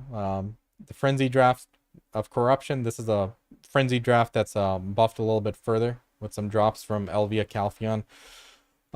Straight up AP, you lose 15 DP for it, but you also get crit hit damage. There's Elixir of Indignation. This is used for human damage spots. This is probably going to get yeeted soon because I believe they're removing the species damage stuff, aren't they? It's cheaper to use Elixir rotation. Got it. We'll keep a note of that. And I'll probably throw in this screenshot on screen post, or I'll put it in the description down below. I have the Elixir rotation pictures. All right. So Giants draft, this was something that I'd use whenever I'm when I need a cheap elixir that does decent damage, but I'm also over the AP cap as well. This is lower AP, but you get special attack damage. Beast draft is what I use when I'm going to a new spot where there's likelihood that I'm going to die. I'm just like feeling things out. I'm not killing things fast, but I'm trying to learn the mechanics and understanding everything before I go in. Then there's Savage draft, which is for getting knowledge at spots. So if you're grinding somewhere specifically for knowledge, there's a knowledge gain chance plus a higher grade knowledge gain chance, which is pretty useful. They're not removing species, it just won't go past the AP cap. Gotcha. But then what would be the use of this, right? Like, for example, if I'm grinding at Elvia Giants or Bloody Monastery, I can use this for human damage. But if it's not going past the cap, then it's gonna function just like Monster AP. Then go, there's easier things here. What is that, Baba Yaga? You put in chat there. I kind of liked when they had species damage, but it's not going to be a thing for us to consider for grinding in the future. All right, let's talk about the harmony drafts. Like I said in post, I'll probably throw up a screenshot after this about the regular elixir rotations, which is supposedly cheaper. But yeah, so the regular harmony draft, and this is how they're made. There's also sub harmony, like smaller harmony drafts. Like, let's see, let's just pull it up here. I can't type. Sorry, now that's not it. So let's go to drafts. So yeah, like these fury drafts, fury draft, adaptation draft, potential draft, all of these things. These are made by combining those green and blue elixirs, right? The elixir of perforation, the elixir of death, elixir of death, draining and stuff. So you combine those, and then these are combined along with a few other things to make the actual harmony drafts. So it's just a bit of a cascading thing where they were able to utilize elixirs and give elixirs more money making potential, supposedly. So yeah. Kabuas, man, that's a big one. I gotta add that in. Hold on. We're gonna definitely make a new slide for that one and add it in. I forgot. So what happened was I had a full list of things that I wanted to add in, and then it got deleted. Well, because for whatever reason, OneNote wasn't saving everything, so that just screwed me over. So appreciate that. Thank you for putting that in. Appreciate that, my dude. So, all right, back here. So we'll get a post screenshot of the elixir rotation, but these are different drafts. Harmony draft is just a general draft. Then there's species oriented stuff, which is going to change. At least the point of these is going to change, because if species damage isn't going past the cap, then what's the point of these, right? So that change should be coming in within the next month or so, right, chat? Of me doing this stream. We'll see. We'll see. All right, then we have consumables, right? So these are, then we have perfumes. These are just some of the perfumes that, that we use on a daily basis. So perfume of courage, perfume of deep sea, calc, and insight. So perfume of courage, catch all, biggest AP gain. Deep sea is a little bit of AP, and then back attack, down attack, air attack modifiers. Air attack, what I mean. And then there's perfume of calc. Calc is used for having more tankiness, like being more DR, more survivability when you're going into a spot which is going to slap you, like Orzekia at my DP. And then you have perfume of insight, which doesn't really come into play anymore. Maybe in PvP if you want more accuracy. But scheduled for July 24th, so this very next patch, then in that case, I'll fix all that shit in post. Okay? We'll post edit that one for sure. Right? So these are all things that, so for your info, you have elixirs and then perfumes. You can't stack multiple elixirs and multiple drafts. Like elixirs and drafts and harmony drafts, all those are in one category. They don't stack with this. And on that note, while we're talking about consumables, you have your fairy, right? You have this, what is this called? Continuous care. Yeah, that's the one. Continuous care. It's a fairy skill, which is the auto buffs. Auto consuming buffs. Once upon a time, we had to hit our elixir rotation. We had to stop in mid grind, open our inventory, and click them one by one. But this allows you to just select all your buffs, and it will activate them on cooldown. So that is very useful to have. It is a pay to win thing in the game about the fairy. A lot of people got miraculous cheer without it. I mean, you don't need a pen to be able to have good use out of it. So just keep that in mind. You don't have to swipe and spend a few $100 rerolling the fairy in order to get the best things. I mean, like having all three feathery steps, miraculous cheer, and continuous care is really good, especially having a high tier of miraculous cheer and feathery steps. But this should be a separate slide in the guide. I'll add it in. But continuous care is what is used for consuming the buffs automatically, and is really useful to have. All right.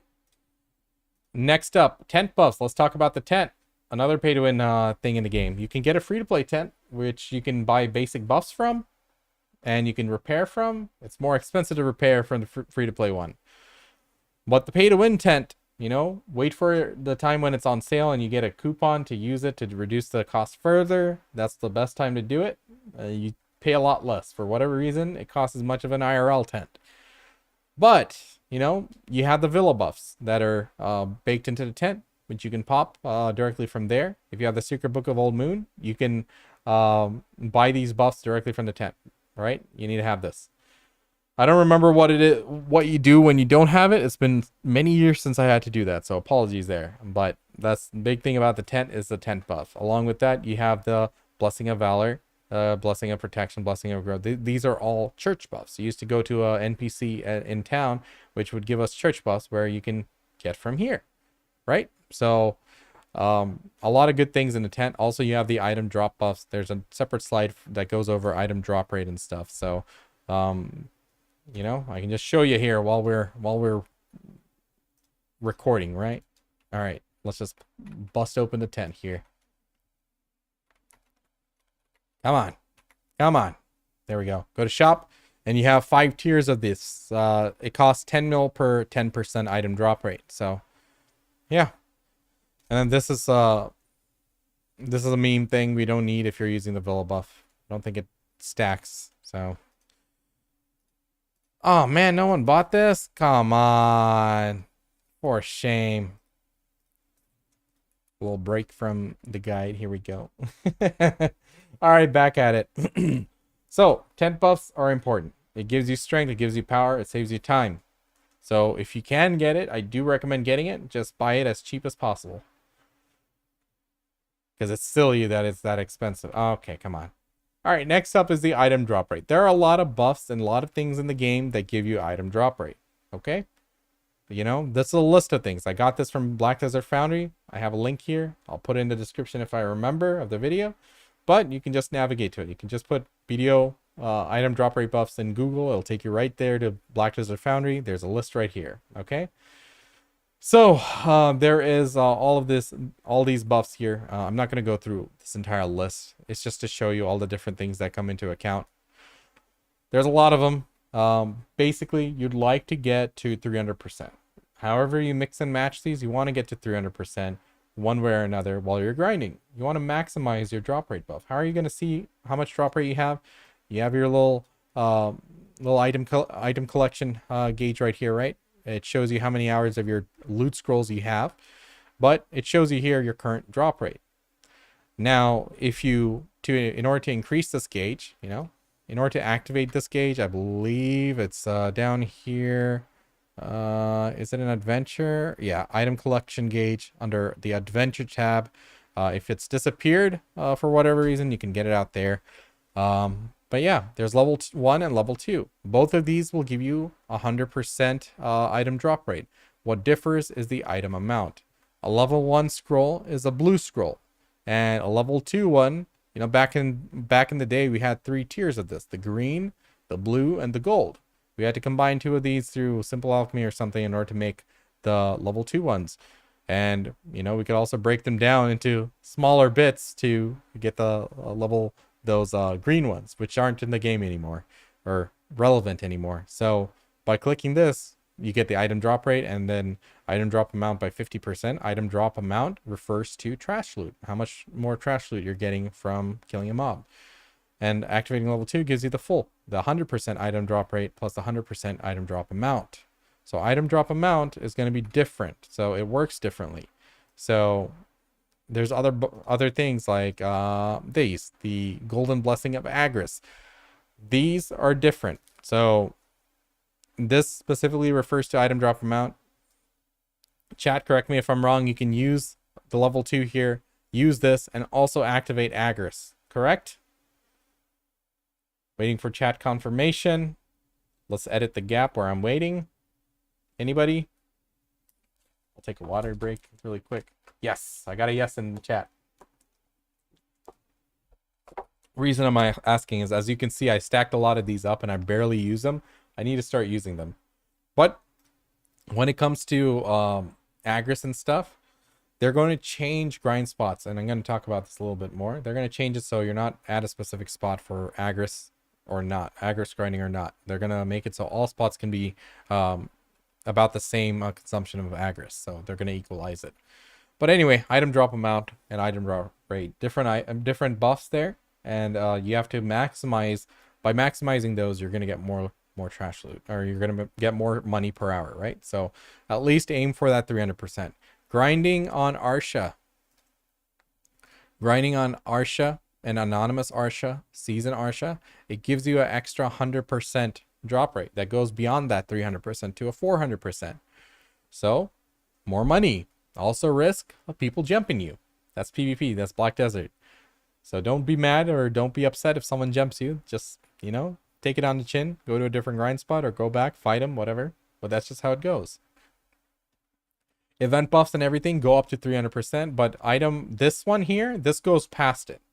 I don't think the hot time buff stacks on Arsha. So during hot time buff events, we don't need to grind on Arsha. When it's not there, we need Arsha. Or if you want to be safe, don't grind on Arsha.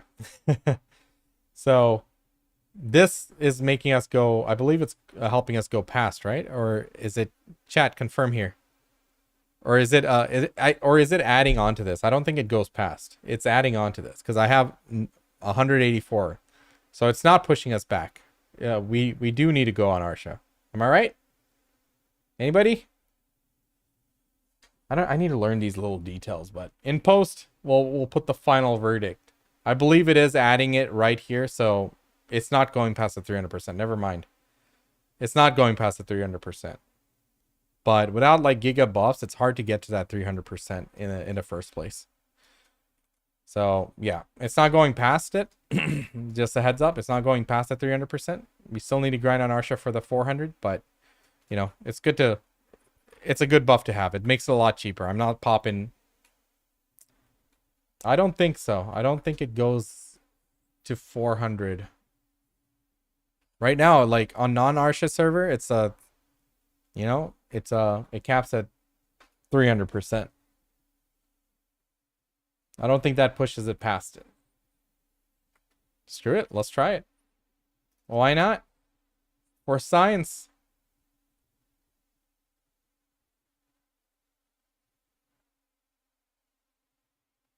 It doesn't show on the gauge? That's odd. If that's the case, then I've been griefing myself. Oh no. Who? I don't think that would be the case. They wouldn't make a drop rate buff that doesn't show there. Or at least show somewhere. My Mystic is grinding at 294%. If I buy this 10%, it is maxing out at 300%. So yeah, I don't think that's going to be the case. They wouldn't do that. They would make it show up somewhere. Anyway, a bunch of different buffs here. Let's switch back to the Fisher so I'm not wasting buffs. Lots of ways to get item drop rate in the game. Another important thing is ecology. How do you get ecology? You grind mobs and get the knowledge for them. And getting maximum ecology, getting your ecology to 10k will give you 30, was it 30% or what? Let's check. Yeah, 30% item drop rate. That's a long grind. I'm at 7,000 something, so I get 23. Actually, what is it, guys? How much do you get at 10,000? It is 30, right?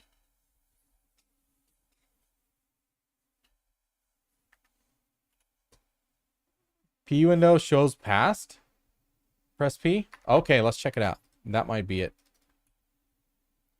In that case, I've been griefing myself. Oh, and here I am making a guide. Edit. My editor dudes, cut it out, please. Make me look good. Arsha and Blessing of Moonlight do not show on the gauge. Okay. Blessing of Morning Light? Wait, what's that? Which blessing is that?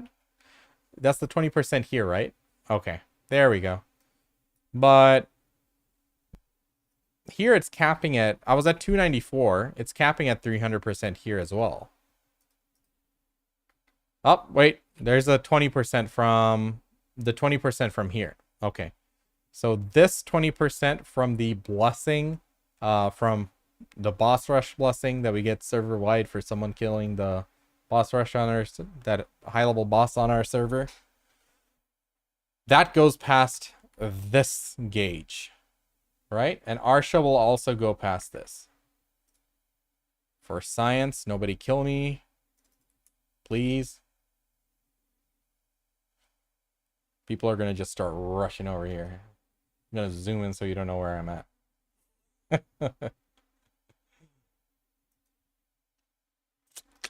For science, we're on Arsha. For science, we are waiting. So yeah.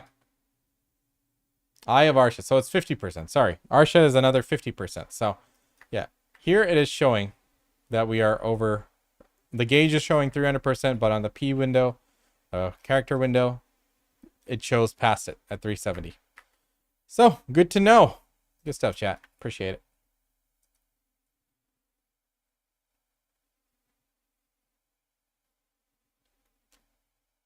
All right, we need to add Kabuas in one of these spots. Kabuas are goated Lightstone artifacts.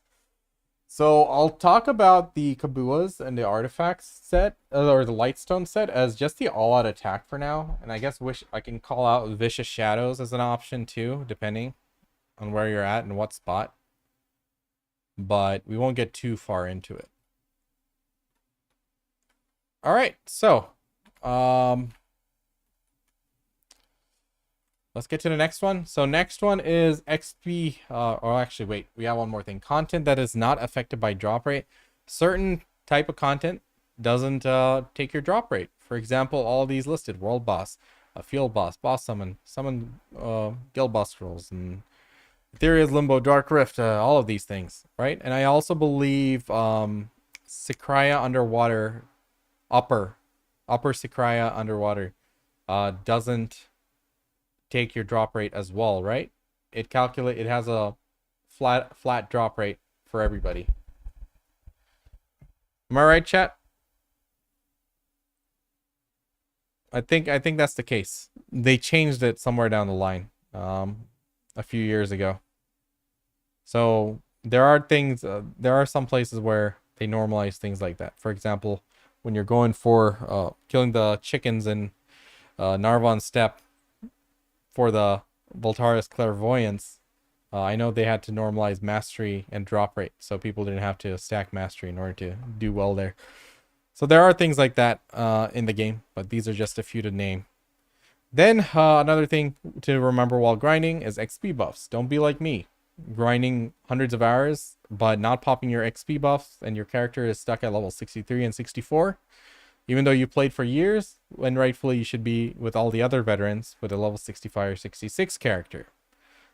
If you're gonna grind, might as well pop some buffs. Might as well pop some XP buffs. At least some blessed message scrolls, you know? Something. Because this is something that you grind up passively. You could grind a Gyphon specifically for XP, but if you're at a point where you get more money, a lot more money at a different grind spot, then it's wasted, right? So Turo and Olins? No, I don't think Olins is one of those. That'd be scary. All this time I've been wasting buffs there. But yeah, XP buffs, pop them while you're grinding. Even if it's not known to be an XP spot, at least pop something so it's progression down the line, right? There are some cheaper ones. You don't have to use your precious 530 scrolls if you don't have too many of them. But, you know, at least a few things that you do collect along the way, the game just hands you. You can use them to add on to your character. It's not a huge difference in terms of levels, but it is nice to have. It is nice to have be a higher level. And then let's talk about pets. You'd like to ideally have one T5 pet plus four T4 pets, right? It might not be realistic for everyone. It takes time to get these pets. You don't want to be forced to swipe for them. You can get them by playing the game. They've given out tier 4 pets plenty of times in the past. So you could eventually just get it by playing. They've given out Wizard Goss fees, which are used for enhancing pets, which to higher tiers. You know, they've given out free tier level 1 pets. There's been pets given out from events. So there's a lot of ways to acquire pets. Even if you're not swiping for them, you can eventually get them there. At least for the beginning. You know, you got these free pets that you can get in the game. these 5 pets here. You can do these quests.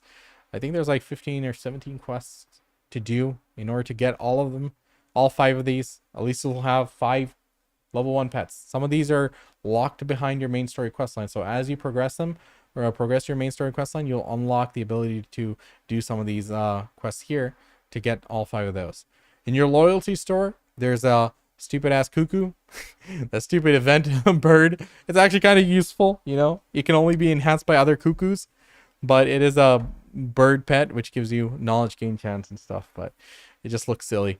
But for 5,000 loyalty, you can buy it from your loyalty shop. You also get a desert fox from completing Deve's encyclopedia journal as well. Like I said, they give out a lot of pets for free, pets through events. There's always ways to get it, you know. Nowadays, it's not so much that you can just easily, easily find pets sitting on the marketplace. Once upon a time, I'd be able to check the market once in a while, and there'd be a few pets here and there. But you can always go to BDolytics. There's a Pearl Shop option here under Market. Go to Pearl Items. You can hit Pets. You can see which pets are being sold more frequently. You can filter it based on volume per day, per 2 weeks, per 1 week, per 24 hours, and put your pre-order up on a specific pet, or at least the type of pet you're looking for or whatever. But you can get them from pre-orders as well. They do come in pretty often for the most part.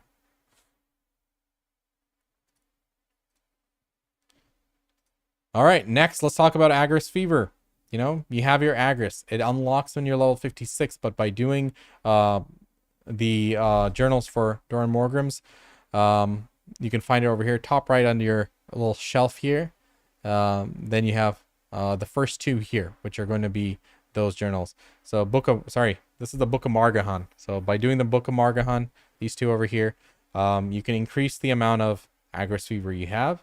So here are the rewards for each of the books. Book 1 will increase your max Agris by this much, and also add the effect junk item drop rate 50% when consuming Agris fever points. And along with Book of Margahan Volume 2, you get all of these rewards as well. Okay, so the important thing here is Agris. If you want to optimize your Agris Fever, you have to go to certain grind spots, which are designated as Agris grind spots. This is going to change from the time I'm recording this. They're going to change it to where all spots can be used efficiently grinded with Agris. They're just going to change the scaling of it so that you don't have to go to a specific spot to make more money while doing Agris grinding. It's that every spot can be used Agris. If you go to a spot which is a non-Agris spot, you can burn 100k in like 30 minutes, depending on the spot. It goes by very quick and for very little bang for your buck. So you want to go and grind where it is designated as an Agris spot. But once again, this is going to change very soon. So by the time this video comes out, it might have already changed, or actually it's there on the pipeline, right? Anyone have the date for that, chat? Let's at least get that info out. But yeah, if you click on any of the grind spots, or you search monster and go to monster zone info, so you'll see certain grind spots here. It'll have a hashtag Agris Fever. This is how they designate it's an Agris spot. It's more efficient to grind here with Agris or not. So this is Gyphon upper, not Gyphon lower. Just a heads up. But let's see. Olakita Dark Seekers is an Agris spot. Ezeriad Highlands Agris spot. This week, okay. Chat, if you're watching this in the future, I will put the note down in the description down below, or edit this and post so that you know that this has changed, okay? So just a heads up for my editors. All right, let's upcoming week. All right, one of these days, whenever it comes up, we'll have it fixed. All right, let's talk about maids and horse stacking. So maids are important. You don't want to be the kind of person who goes and buys maximum weight on every character. I'm not even going to show the Pearl Shop. I don't want to encourage people to go buy that weight. I stopped buying that weight years ago. I've just been using Scrolls of Equilibrium every time they give it, just to swap that weight around. My Mystic has weight, but she has very little weight compared to the normal player, right? The modern player who's bought every weight. They changed it so you can buy double the amount of weight now. So like, I never bought it since. So the reason being is it's not necessary. You can use your horse. You can open the inventory, as you see here, this button here, and go up to your horse, open the inventory, and put your trash loot there. And you can pull out the trash loot and put it back in, and that's called horse stacking. So like, even if it's past the weight the horse can take, your horse is indestructible. It's just very slow when it does have all that weight on. So you can keep stacking it near infinitely.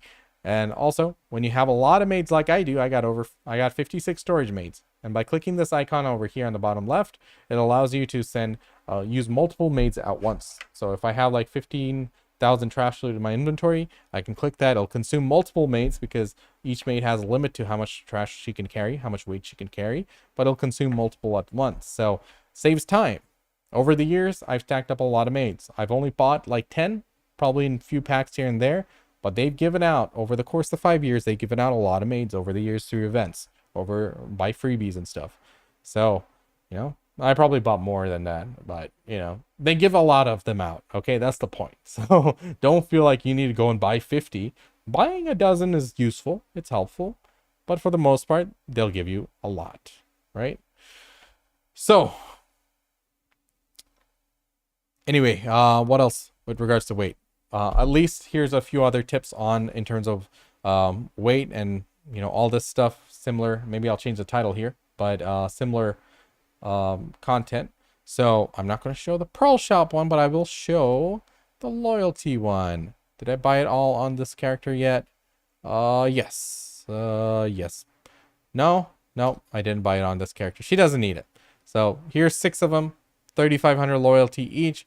You get 50 weight. So that's what, 300 weight limit. Okay, don't even start about my character. She's a good farmer and fisher. She does a good job. We appreciate her support. So you can use that for your weight.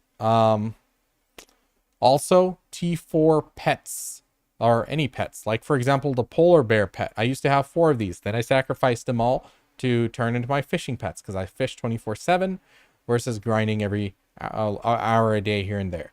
But these pets are also weight pets. They give you weight. So as you see, talent, polar bear, weight limit increase. So at tier 4, they give you 40 weight limit. So that means if you have 4 of them and you have an Arctic fox, which is a drop rate pet, that's going to be still, you get your little drop rate here, with this dude. Is it this guy? Where's the talent? Yeah, item drop rate increase. Good. Okay. So having 4 tier 4 of these, that is how much? 160? Am I mathing? 160 weight, right? And if you put it on, get a T5 of a polar bear too, it's even more. So point is, that's account wide. All your characters, all your alts have access to the loyalty. You can get loyalty weight. All your alts can use the polar bear pet. So that's one way to offset the weight issue as well. But I don't have those polar bear pets. I don't feel I need them. I'll still grind on the witch who has just the loyalty stuff. That's fine by me. It's a matter of principle. I don't want to give them more money for such a stupid thing like weight. Weight should have been family-wide at the very least. It's a dumb thing that it's so expensive, okay? And I stand by that. So, use your maids, use your horse, overstack it. Position your horse in a safe location, like a path on the way. If you have like, if you're grinding a pack-to-pack spot, position it on the way so you don't have to waste time going off to the side to overstack your horse and then running back. That's a waste of time, which is loss in DPS, loss in money per hour. So position your horse in a safe location, but you can get it on the way. Also, your horse has levels past 30. They increased the cap at some point years ago, and the reasoning for this is the higher level it is, the more mobs it can stand in between without aggroing. So at some point, if you get it high enough, certain grind spots don't aggro the horse at all. So you can keep it right smack dab in the middle there. So that's also useful. I haven't ever leveled my horse for that. I just live off my maids, taking my trash loot away. But it is an option for those of you who don't have a lot of maids. It might be worth AFK training your horse to a high enough level for that to be useful. I don't know how far that goes, chat. Anyone know if you can get a horse high enough level that it avoids dark seekers? Do we have a table or anything like that? Because that'd be cool. That'd be useful for folks. But yeah, that is also an option that you can use to help with the weight management, because when you're grinding, you're going to go overweight, and that's going to prevent you from grinding further unless you deal with it. So how you deal with it might be just a click a button, or you need to take a little detour to stack your horse. So also things to consider. And finally, we're coming to the checklist here, which, you know, I'm actually going to stop. I kind of want to add kabuas, so we're going to do that. Edit in post, please. Thank you.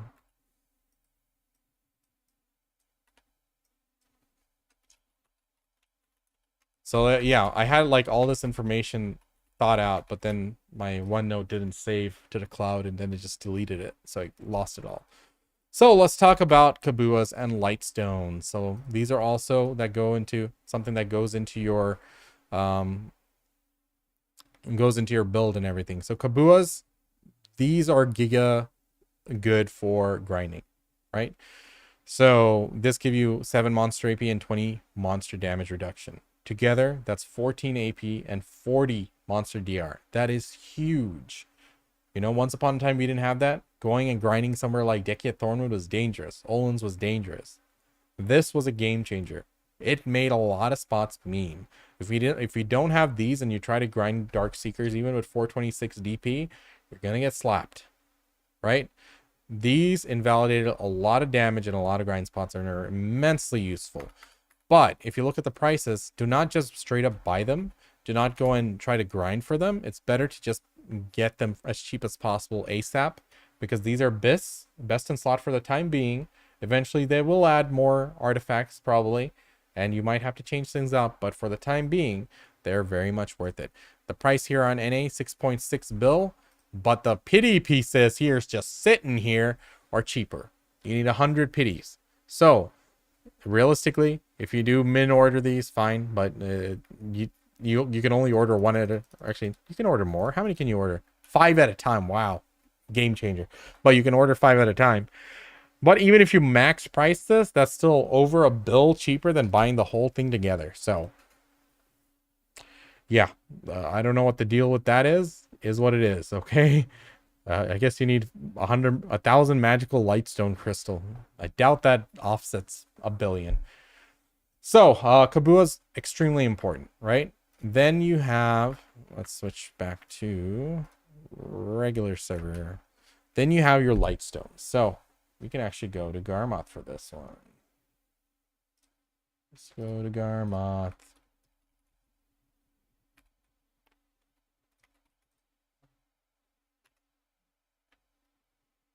All right, so you socket your artifacts with lightstones, right? So going to, let's do this. Lightstone set. So one of the most common ones that we use, and I use a lot, is all out attack.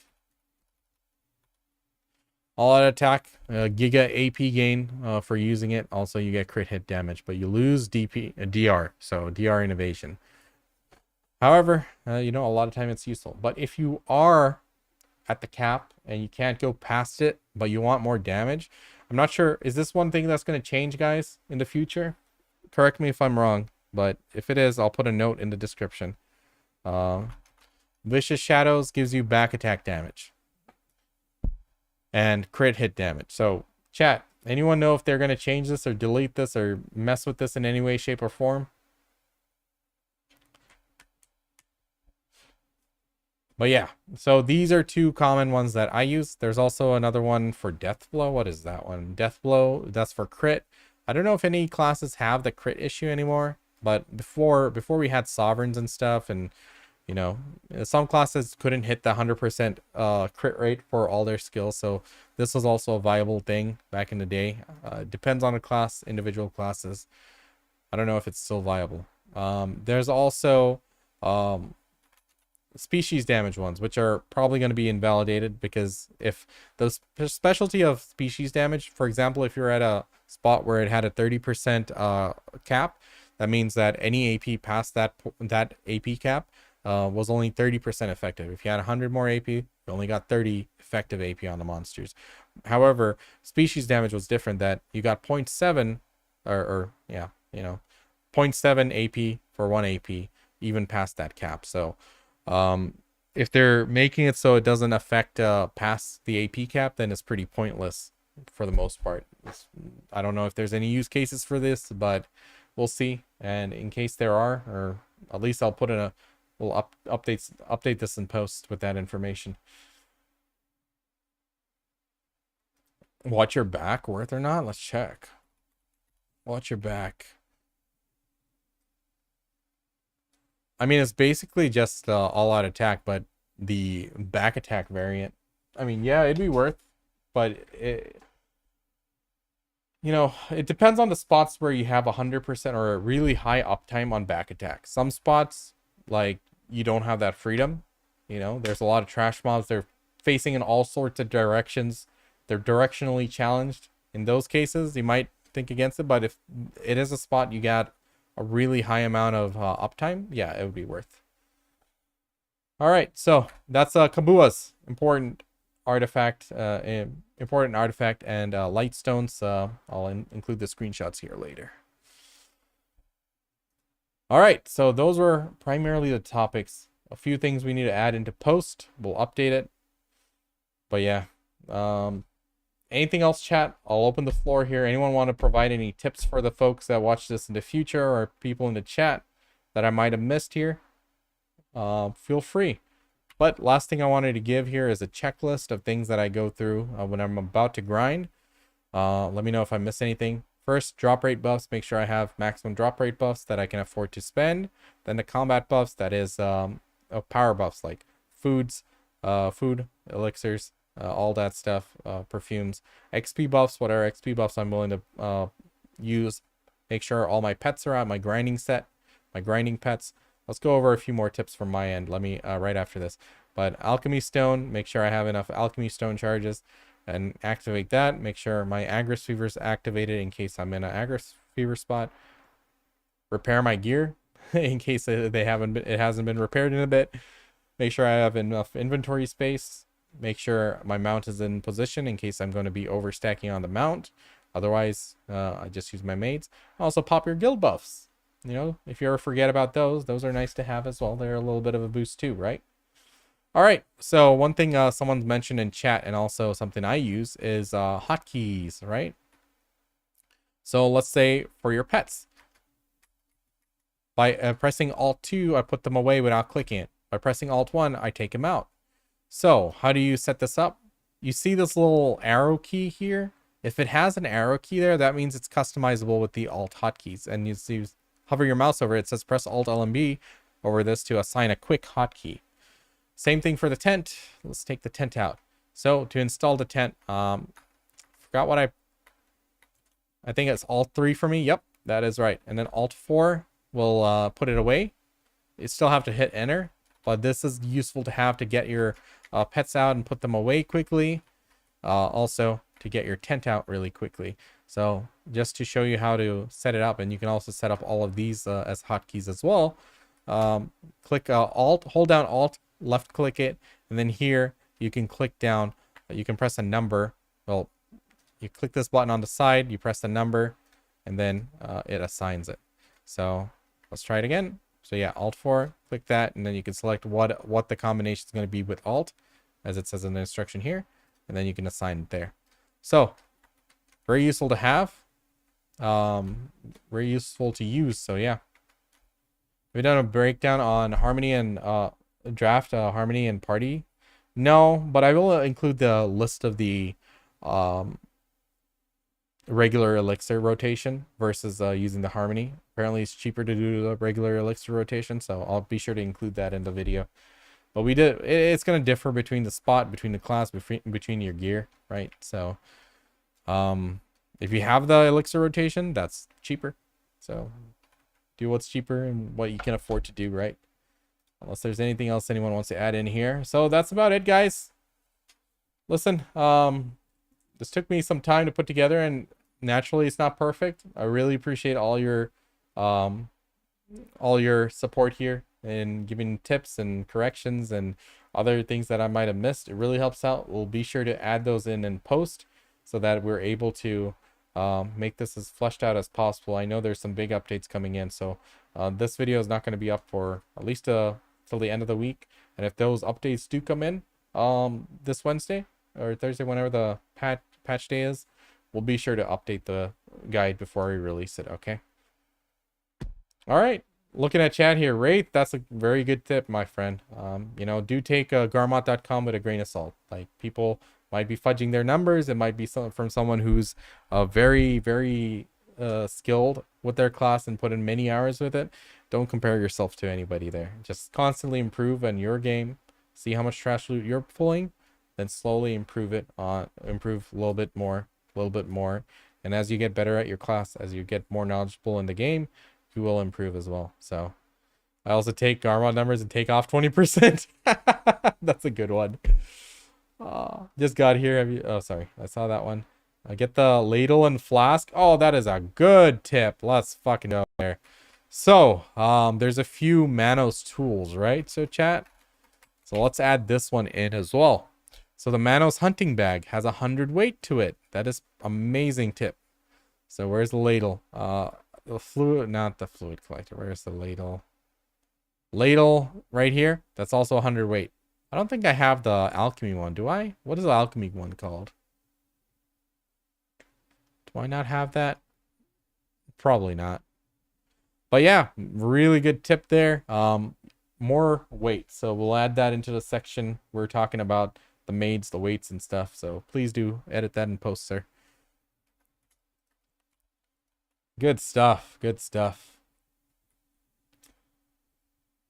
All right. Anything else, guys? Anything else anyone wants to share? Ever made a video on relics fragments farming? Nah. If I do that, wouldn't it crash the market? Flask. The flask. Manos flask. I don't think I have that. I never made it. I haven't done alchemy in so long. But flask also gives you the 100 weight.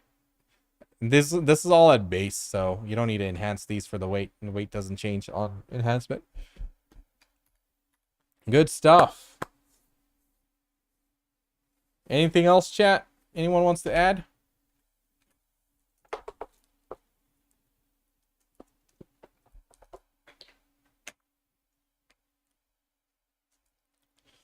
I don't think people are trying to sit down and do it. They've always been good. Yeah, but right now the price of memory fragments have spiked up giga because we got Sovereign and Edina gear coming up. So look at what it was. Once upon a time, you could get them like for almost like 2 bill, even like before this. Like they've dropped down even further before. But look, the lowest point recently, like it's more than doubled. It's more than doubled, right? So it is giga good right now. So like in an hour, we got like 700 memory fragments. So like, I think my party member, no, we got 1,000 at one point. Sorry, was it? I forget. We did a 700 relics. I forgot. There's a VOD for it. I'm making a video for it. We'll do that. Node level item drops. No, I didn't specifically mention node level. That just goes directly into drop rate. You know, averages into, sorry, where is a node? Where's my node button? Wait a minute. There's drop rate here as well. 5% item drop rate for the having a security token, two-factor authentication. I think you can remove it and you still have the buff or something. And then you have node investment. Yeah, this is the one. So I didn't go directly into it, but it falls under the drop rate category, right? It doesn't go over the cap of the 300%, from what I understand, right? Everyone raw tapping black stars. I'm too pansy to raw tap a black star. So are they raw tapping black star and crowning the tet, or what's going on? You know, I did forget that perfume. Oh my god. Let's add this in post as well. Spirit perfume elixir. The perfume of bracing spirits, perfume of spirits. I forgot this one. This was a big one. So this is the base one that's made through alchemy, and this is combined with the drop from Jade Starlight Forest, the Starlight Jade's Breath. So it gives you 5 extra monster AP. It gives you, recovers 9 MP, WP, SP, whatever it's called, on hit. So if you don't have infinite mana pot, it really helps with the mana sustain. Raw to pen. Oh my god. Crazy people. 2.4 mil each EU, 100k sitting. Memory fragments? EU people are just on a whole different level. Icron Duo to try since only 100 crons and raw tap the rest? Really? Okay, I might have to do that. I'll see. If it gets too tedious, but I don't have much memory fragments now. What I could do... So, I should have enough artisans. RT Sen. Okay, there we go. Alright, we have some artisan memories. We could do that. We could do that. Probably not enough to do that too long. Alright, chat, that's it for my guide. I have a lot of work to do in post. I mean, is what it is. I am glad I did it live because you guys helped make this better. So, appreciate you guys 100%. Once again, if you're watching this in the future, please do like, comment, and subscribe if you enjoyed this video, found it helpful. Check me out at twitch.tv/Pansy. I'm streaming on both YouTube and Twitch, multi-streaming, so watch me wherever you like. But I really appreciate the support, everybody. Thank you so much. All right, chat. Now, that was fun. I mean, it's been a long time since I did a live guide, and this is probably going to be the norm going forward. Like, listen, you know, it's something that we are going to... I have to make many more guides, and I want to make them more detailed, and it really helps me, you know, do it. So it really helps me be more efficient with it. You know what I mean? You know what we can do right now? I don't think my wife's texting me. You guys want to watch a video? Lazy Peon put out a new video I want to watch. I have to quest that fish inventory? Yeah. It's a quick quest. It's not too difficult. Daily Twitch drops gives 400 mil. What the hell? I have been ignoring those. Holy cow, really? Let's go get them. 400 mil. That's crazy. You serious?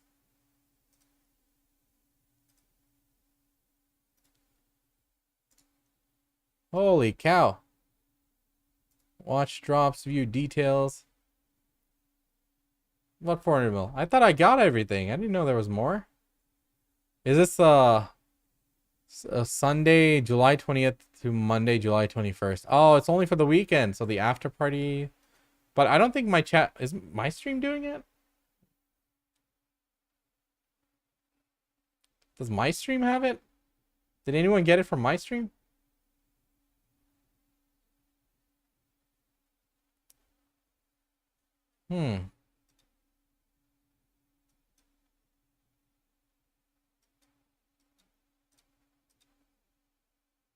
It says the reward's no longer available. Did I have to redeem it at a certain point, or... I'm not sure. Oh well. It's what it is. Ah. Okay, where is that video? Lazy Peon. Recently we've been covering, like, you know, keeping an eye on the WoW players in RuneScape, keeping an eye on Guild Wars 2 and stuff, right? So I wanted to take a look at this video. Hold on. Oh, no worries. No worries, Gunner.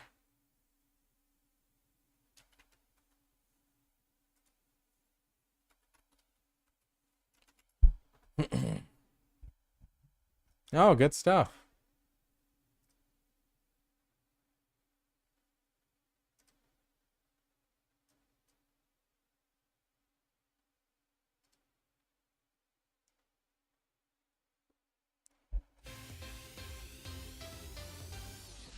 Let's pause the music.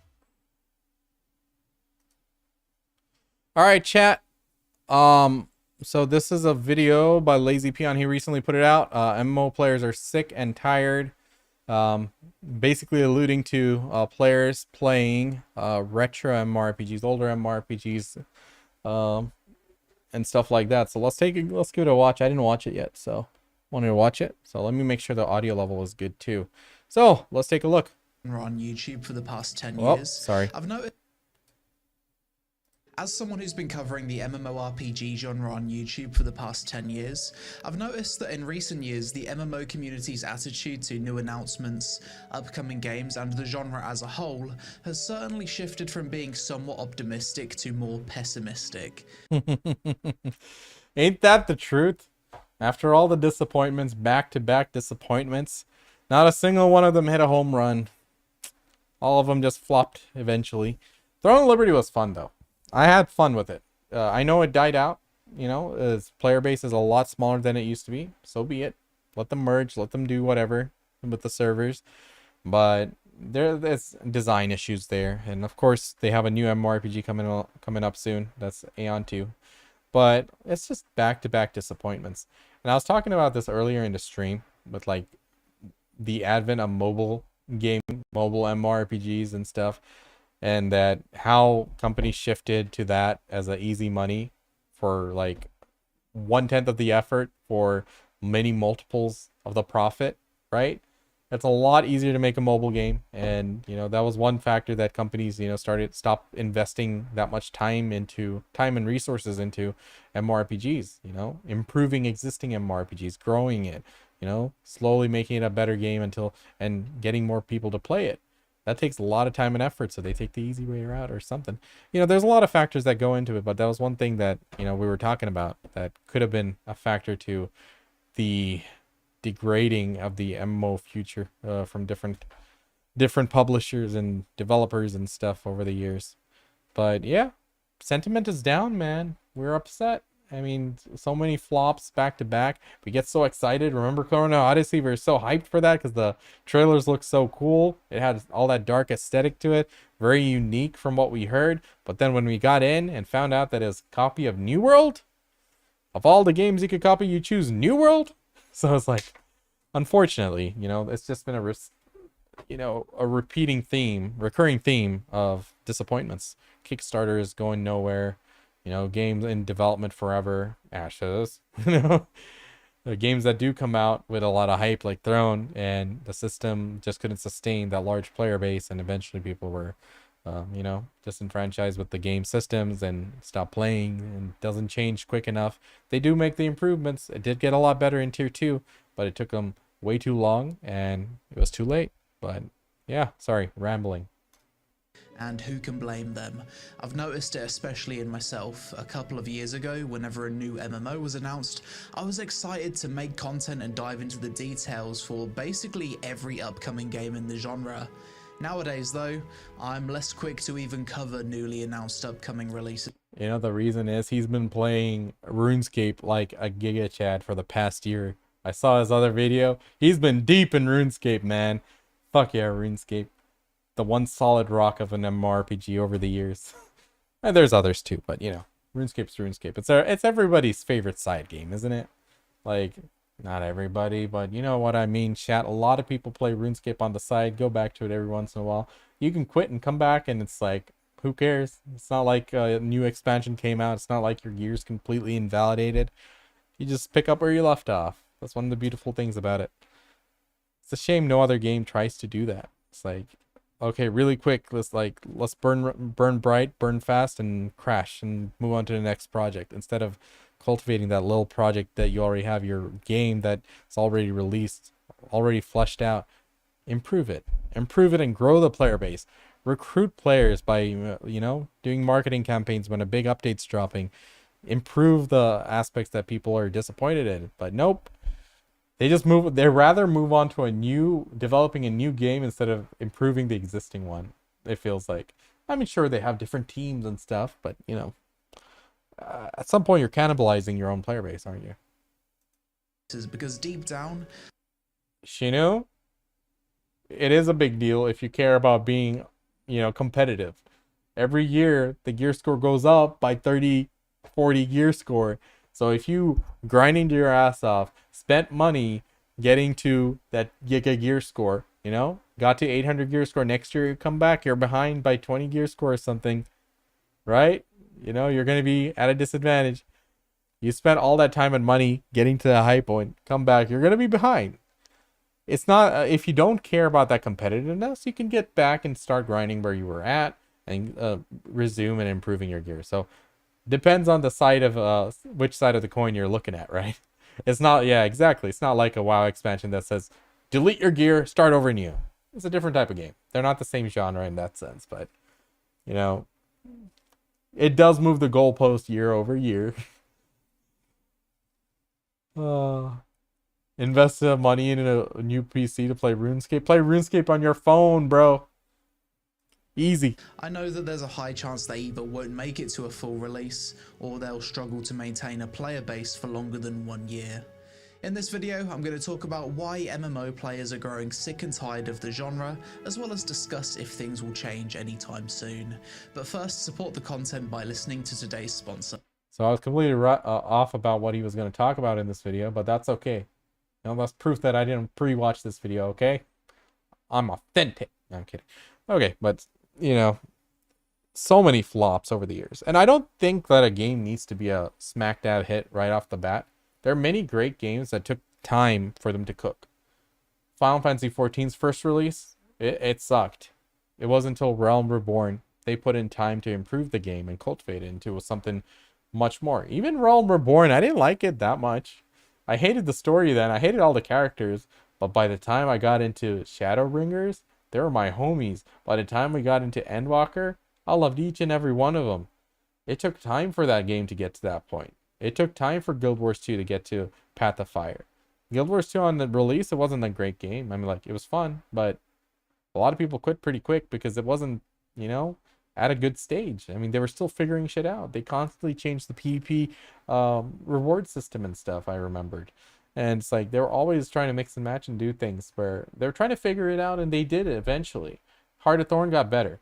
Path of Fire, they really popped off. They cultivated their player base, and their player base supported the game as well. Like, they respected the game. I never seen a game which had that kind of following that they're actively in comment sections on YouTube's videos saying this is a good game, it's worth playing, guys. Like, ask a BDO player, yo, bro, you think it's a good time for me to play BDO? Is it a good game? It's like, no, it's dead. That's basically what we get. Right? So it takes time. Even if it flops on release, work on it, improve it, make a good game, players will come. But a lot of games, they don't put in that time effort. They downsize, they go into life support, they, you know, they're not still pushing like they did when they were developing it. Watcher of Realms, the next-gen fantasy RPG that's redefining strategic combat. Oh, hold on. Are we on the ad part? I totally forgot where we left off. Hold on. Discuss if things will change anytime soon. But first, support the content by listening to today's sponsor. Let's go. Watcher of Realms, the next-gen fantasy RPG that's redefining strategic combat on both PC and mobile. I like games which are cross-platform. I'll say this. Mobile games generally come with the same monetization problems, you know? Very gacha, very pay to win, autoplay, and things like that, which turn people away from MMORPGs. But Tower of Fantasy, I had fun. I like that I could play on the PC and on the phone. RuneScape, I really appreciate I can play on the phone. I think it should be a norm. Albion as well. I played arenas on Albion. It was fine. I mean, I didn't feel like I was at too much of a disadvantage playing on my phone. I mean, sure, I wasn't like top tier there, but I was having fun. Like, cross platforms, I'm a big fan of. It's the monetization. It's always the monetization that screws us over. This game features over 200 heroes across 10 factions, endless PvE content, epic raid bosses, and even intense GVG battles. On top of that, the stunning CG, top-notch audio-visual effects, and highly detailed character designs are second to none. Nice. They even included user-friendly features like background auto-fights, quick This reminds me of like Raid. Is this by the same people or something? startup, and custom they all gear look the same to enhancement me. tools to make it easy for new players to jump in and catch up quickly. And for their second anniversary, they're introducing a game-changing new class, the Tactician. These heroes add an entirely new layer of strategy to battles. Their ultimates let you reposition units in real time, allowing for offensive pushes, defensive blocks, or even intercepting deadly blows. Nice. This grid-based displacement mechanic truly... This scene reminds me of a boss. Where was it? It was Halls of Valor in Legion. We kill the first guy, Odin, and then we go in. There was this one boss which had like ghost tentacles coming out of the water. I remember. Oh, memories. Legion was such a banger of an expansion, man. I was a cutting edge raider back then. I loved it. My hand hurt after playing Frost DK for months in Legion because we had such a high APM high APM gameplay. It's called the machine gun build for two reasons. The numbers go flying off and our attacks are going at Mach 10, but also the keyboard sounded like a fucking machine gun. I could not raid with my mic on voice activation. I had to play with push to talk. Like people are like, Pansy, cut it out. Sorry, bro. I'm trying here. I'm trying to do deeps. Blends offense and defense, giving you unprecedented control and tactical flexibility.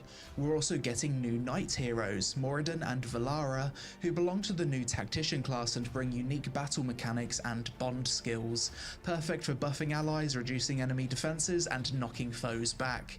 And it's not just new heroes. Savior, is that you? The anniversary celebration is absolutely stacked with free rewards. Just by logging in daily and participating in events, you can earn an incredible 119 summons for free. Plus, you'll get the legendary hero Astriel, new skins, emotes, a summoning stone skin, an avatar, a legendary skill crystal, and so much more. There's also a lot of fun mini games like Bingo and the Abyssal Derby you can participate in to earn even more rewards. It's true. Yo, this guy reminds me of like Necros and Guild Wars 2. Like in Heart of Thorns, you got the Reaper specialization, which allowed you to use great swords. I personally liked base Necro and Scourge. But, bro, we need a Necromancer in Black Desert. Like, come on. We get everything but. We even got a K-pop cowgirl. Like, of all things. Actually, that's not too surprising. It is PA, of course. But still, Necromancer. Come on. It'll be great. Really the best time to dive into Watcher of Realms, so click the link in the description or scan that QR code to download Watcher of Realms for free on PC, Android, and iOS, and start your legendary journey today. So, the biggest reason why I think MMO players have a less positive attitude to the genre nowadays than say 10 years ago is that in the past 8 years, not a single new MMO release has managed to break into the top 5 most played. Pause. Arcade. Is this Arcade Unchained? Last 8 years? That was Unchained, right? Unchained. Yeah. No, Unchained was 2019. Alright, whatever. Bless was a fucking meme. Okay.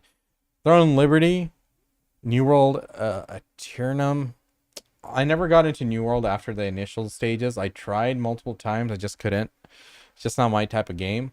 Throne Liberty I was extremely deep into. I was in Ethereum, the strongest guild ever. And then I even grinded my ass to a Arc Boss weapon. Loved that game, but the systems were the problem. I think the game was a very polished game, it was nice, but systems were not adequate for the Western audience, at least. I don't know how it's doing in Korea. Bless is a game that got re-released so many times, even on like Bless Unleashed is like the later version. There was Bless, and then there was a console version, and then they ported that back to the PC or something like that.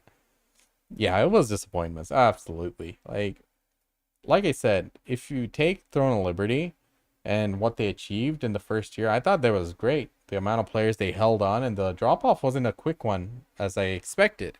It was much slower than I thought it would be. If they keep continuing to improve it over the years, I think it could be a stable, good MMORPG. But NC, you can never know how much, what they're going to be up to, because they're always pumping out some new games. New World, I don't know.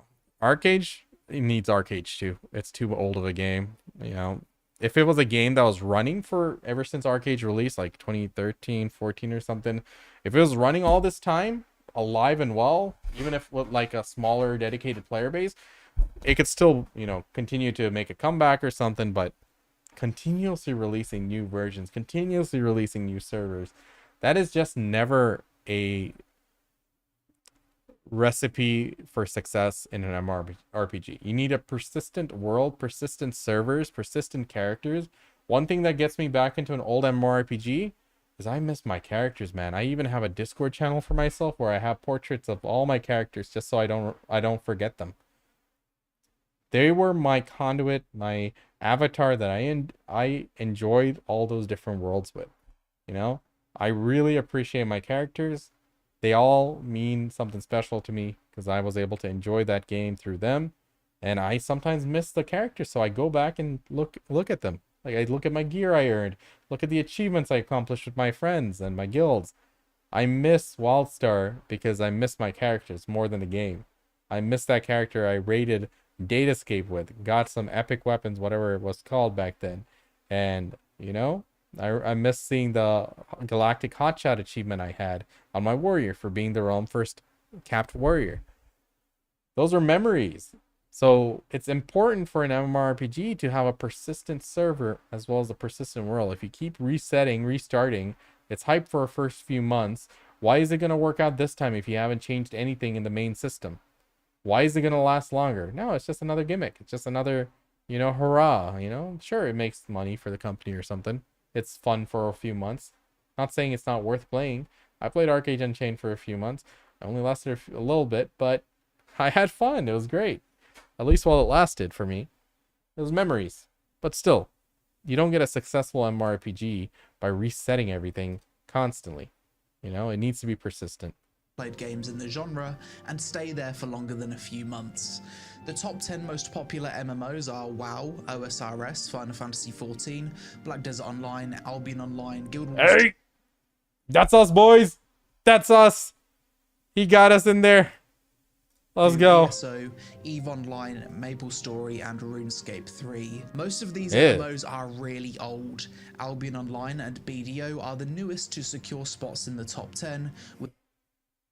Bro, these are old though. I remember I had yeah, it's kind of a disappointing we're on the same list as RS3, but we made it. But Albion, I remember I bought like early access because I thought it was cool that I'd be able to play on my phone as well as on PC. So I bought the early access back in like 2014 or something like that. I'd say it's pretty old. I wouldn't say it's new in that sense, but I guess it makes sense what he's saying. He's saying these are persistent games that succeeded in staying alive compared to those other games that just flop and die. BDO's not dead. We meme on it. We can meme on it just because we're BDO players, right? It's what we do. When we're a part of a group, we can make fun of that group. So, you know, it is old. It is old, but I don't think it's in the same context as like RuneScape. Decades. With Albion releasing in 2017 and BDO releasing in Korea. Oh, the full release was 2017 for Albion. Okay. So it was in beta for a long time. I did have the early access. Back in 2014. MMOs are games that take a lot of investment. Hold on. BDO released in 2016, then came Steam in 2017, right? Albion Online and BDO are the newest to secure spots in the top 10, with Albion releasing in 2017 and BDO releasing in Korea back in 2014. Okay, that was just a Steam picture. That's what I was thinking. Okay. MMOs are games that take a lot of investment, so whenever a new MMO Hey, Calpheon. does come out these days, in the back of your mind you're thinking, there's a 99% chance that 1 to 2 years from now this game will be dead, which is a really crappy feeling to have. We've seen this with games such as Throne and Liberty, New World, Corepunk, PAX Day. I tried Corepunk. I couldn't get into it. It's still in development. I don't think we can call out Corepunk, but the thing is, compared to PAX Day, Corepunk is way more fleshed out. Like it's a legit game being made and it has like meat behind it. Like there's meat on the bone there. Whereas PAX Day, remember when we played it? It was fun building up our building, but that was about it. The combat was dog. It was so bad. Arcade Unchained, Bless Unleashed, Bless Online, Brighter Shores, and many, many more. I guess this is another reason why now I think Brighter Shores will persist. It's a Brighter Shores isn't marketed as a main game, I'd say. I think it can be marketed as a side game.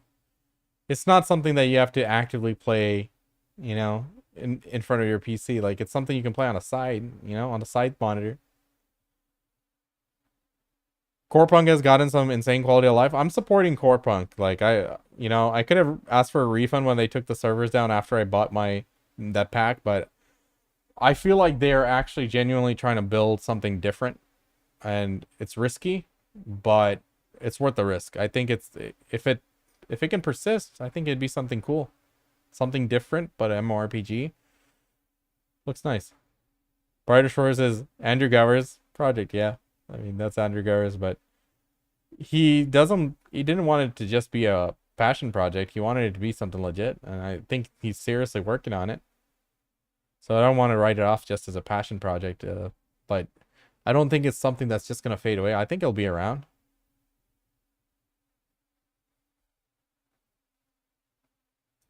Oh Nowadays, yeah, people Knight. would rather invest times into the older games in the genre rather than play the newer stuff. Odds are, WoW, Final Fantasy XIV and OSRS will still be here 5 to 10 years from now. RuneScape is gonna be here for 20 years. Like 20 years down the line, it's still gonna be here. One of the beautiful things about RuneScape is that it's timeless. It achieved the timeless status. WoW's achieved the timeless status. What timeless is that yes, it doesn't look like as good as the next gen MMORPGs, like the latest games. That's okay. We don't care if it doesn't look good. It's cute because of the dinky graphics that we had from when we were kids. We like that. And for those who want a little bit more oomph on it, you know, you got HD OSRS, the HD client, you got an HD plugin for RuneLite. But it's okay that it looks like it does, like old school RuneScape. It looks perfect the way it is, and a lot of players believe that and love that. Even the UI, even the mechanisms where it's just clicking on the screen, but despite it just being clicking, there's an immensely high skill cap to the game. That's what makes it beautiful, and that's, you know, it's a timeless game. So I think RuneScape, not even just 5 years, bro, it's gonna be around for a decade, 2 decades, easily. Pretty soon we're going to be in VR RuneScape. The moment I started to enjoy the genre again was when I decided to just commit to the older games and stop looking for the next big thing. Damn if right. a big new MMO comes out and it's a lot of fun, then great. If not, no worries, I'll be enjoying myself with old school RuneScape regardless. Always. Another big reason why people are sick and tired of new MMOs is that they've seemingly hit a point where they objectively haven't massively improved or innovated in the past 10 years. When it comes to action combat, the gold standard is still Black Desert Online, a game that...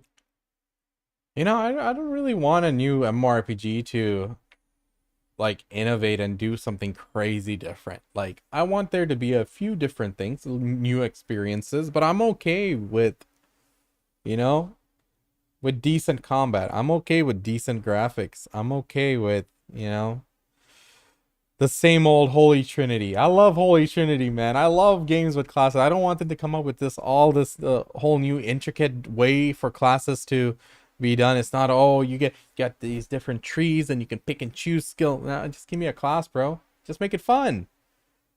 That doesn't mean having something new doesn't mean it's going to be fun. Having something old doesn't mean it's not going to be fun. Like, I'm okay with the old standard. I'm okay. Just make it a new game with a modernized technology, running on multiple cores, smooth. You know, it can be a same old game we've seen many times in different iterations, but in next gen technology, with the open world, with the server stability, with the way it plays, having high FPS, it being smooth, good audio visual feedback, good story.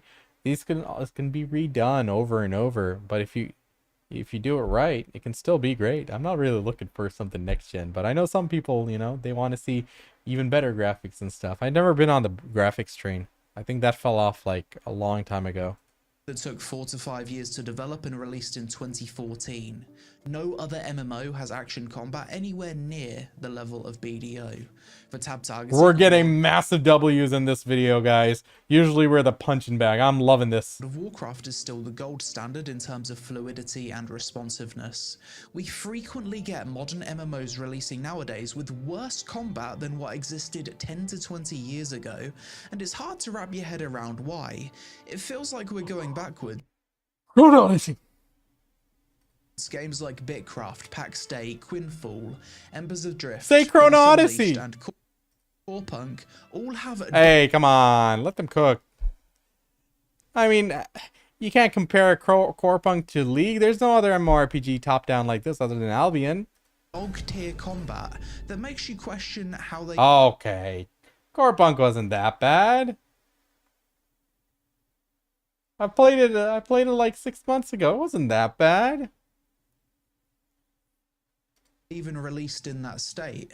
Even Korean MMOs in recent years seem to have forgotten how to design good combat.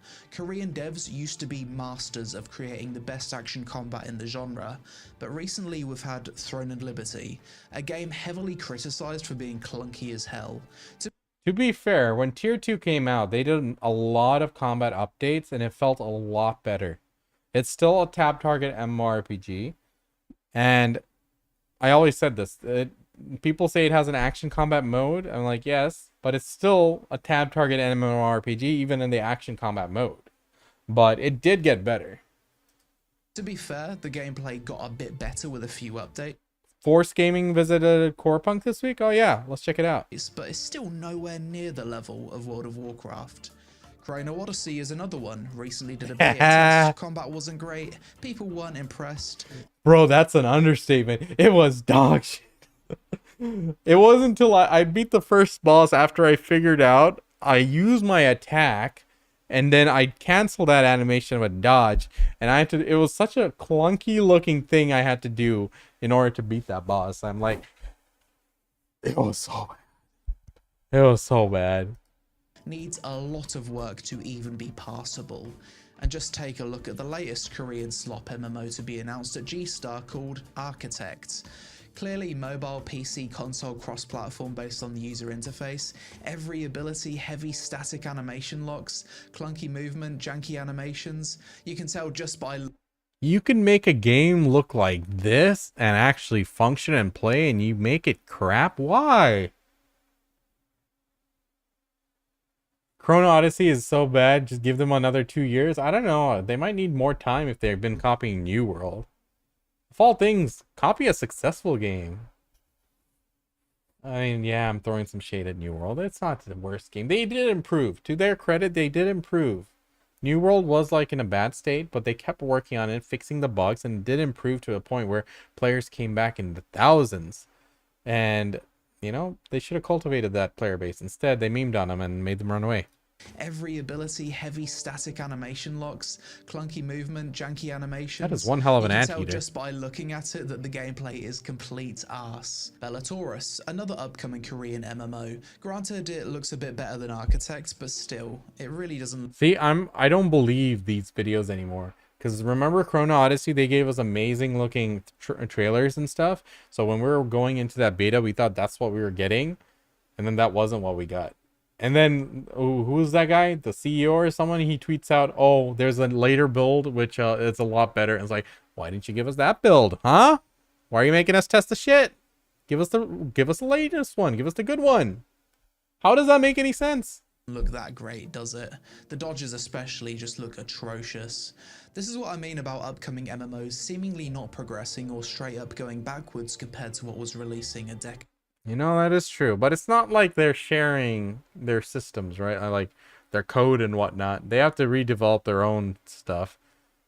I guess you could say they got worse at developing these, or the current tools aren't suited for MMOs versus like survival games and whatnot. Who knows? To go. As someone who reviews MMOs, it feels like during my pros and cons sections, it's very rare that I'll list gameplay and combat as a pro for modern MMO releases. I think Ashes of Creation is probably the only recent exception here, as that does feel like an evolution to the combat in Guild Wars 2. Ashes has improved their combat. I've been meaning to check it out. I just don't want to pay a lot of money for the beta. So I'm like, we'll wait. We'll wait. That's fine. But they did improve their combat. I remember in the beginning it was very static. It was very root motion oriented, and then they did change it to a lot more split body. So root motion, if you hit the skill, your character goes into a full body animation where it goes a certain distance forward based on the predetermined distance in the skill by the root motion. Split body, you can your bottom half of the body, your legs are moving independently by your WASD while your skills are being shot by the upper half. So it's like WoW, basically. You can run around zigzag while hitting your rotation and stuff for most of the skills. Ash's videos have been giving me an itch to review. So yeah, I've seen some Pogger videos, but then at the same time I watched like who was that? Oh, I forgot his name. He was an OG guy, OG WoW guy. Oh, Suddenly forgot his name. I watched it on stream, I think. He was showing the state of the PvP, and there might be cool clips out floating around, but there's very little PvP going on or something. God, I can't believe I forgot. Oh well. Yeah, don't pay 200 bucks for that. Come on. If you look at other gaming genres, Souls-likes, survival, turn-based RPGs, anime gacha games, ARPGs, and FPS, these genres have seen huge... I kind of like the anime gacha games. I like to go in and play free-to-play for a few days and then leave. I'm just saying, they're kind of fun. I haven't played the Horse Girl Simulator one. I know a few people in my guild were playing it. Any of you gentlemen playing that game I'm talking about? Your thoughts on Chrono copying Air? It's the dumbest thing. Copy a successful game. Wuthering Waves? I did not. I did not. I was just busy with some other stuff at the time. But Tower of Fantasy was a hell of fun. I really liked that one. I played the Horse Girl game. She knew. What's the deal with that game? My friend of mine's playing the horse game anime. Thought I was seeing all wrong. Thought I seen all wrong. I was like, oh my god. It's called Usume Ayaya. Huge innovations and improvements over the past decade in ways that the MMO genre has not. The difference between games released 10 years ago for these genres compared to now is night and day. Across the board, you've got better graphics, smoother gameplay, more spectacle, new types of content, new progression systems, better animations, and new innovative systems. That's true. It is a lot easier to make one of these games compared to an MMORPG. It's just such a huge investment to make an MMO. It takes so long. So many things you have to build. But fuck, I love MMORPGs, guys. I can't play any other genre. I try to play single player games every now and then. It just doesn't. Something about MMORPGs, even if I'm playing it like a freaking single player, like a freaking video. Something about MMORPGs. The top 10 games in each of these respective genres has fluctuated much more than the top 10 games in the MMO genre. I actually think there's multiple reasons why the MMO genre hasn't really progressed as much as other gaming genres though. Just to name a few, you've got the rise of mobile gaming in the mid-2010s. I think this set the MMO genre Yep, we were talking about it earlier. Back heavily. Developers saw that mobile games had the potential to make infinitely more money than PC games for a fraction of the development cost. There we go. There it is. Man, you know one thing that I wish took off? VR games. That's like dead in the water now. It's so disappointing. Like 8 years ago, I thought, you know, just 10 years ago, we barely got smartphones, and look at where we are. I can't wait for 8 years from now. We're going to be all gaming in VR. How wrong I was. How wrong I was. So disappointing. I had so much fun playing Zenith for that week. It was so fun. Flying around, just walking around with an open mic, everyone just having conversations. Guy comes up to, you're going and picking up a quest. Dude's coming the other way, coming to turn in his quest. Like, oh, hey, what's up, man? How's it going? He's like, yeah, not bad. Just finished the quest here. I'm like, oh, cool. Got any tips? And like, small talk going on. And then we're like, all right, cool, bye. It was so authentic. I thought there was a future there, but no, there wasn't. It was all a scam. And as No, Zenit wasn't a scam. I'm just talking about VR. I think Facebook buying Oculus Rift, Meta, the metaverse, that set everything back. I know they were working on the SAO thing, but I don't know if it's ever coming out, man. I need to look into it. But they should never have bought Oculus. That set everything back. They wanted to build this whole metaverse. They wanted to beat the house, you know? They wanted everyone to come and buy and spend like immense amounts of money paying fees and shit. I feel like that really set the whole technology back. result, many of the top MMO developers shifted their focus to mobile games or mobile PC console crossplay, which inevitably results in a worse gameplay experience as you've then got to design a game. I got a serious video coming out this week where, you know, in 3 days, my 30 days in a mobile game with autoplay, pay to win, and all that stuff is coming to an end, I got a serious video. There's a lot of in-depth things we need to talk about, so don't miss that. It's not as black and white as it seems. Take it easy, Slick. Thanks for hanging out, bro. Game to be playable with mobile screen size restrictions and limited inputs. The success of the free-to-play, pay-to-win and pay-for-convenience business models, starting all the way back in MapleStory, has caused Yo. These guys are the ones who started the gacha thing.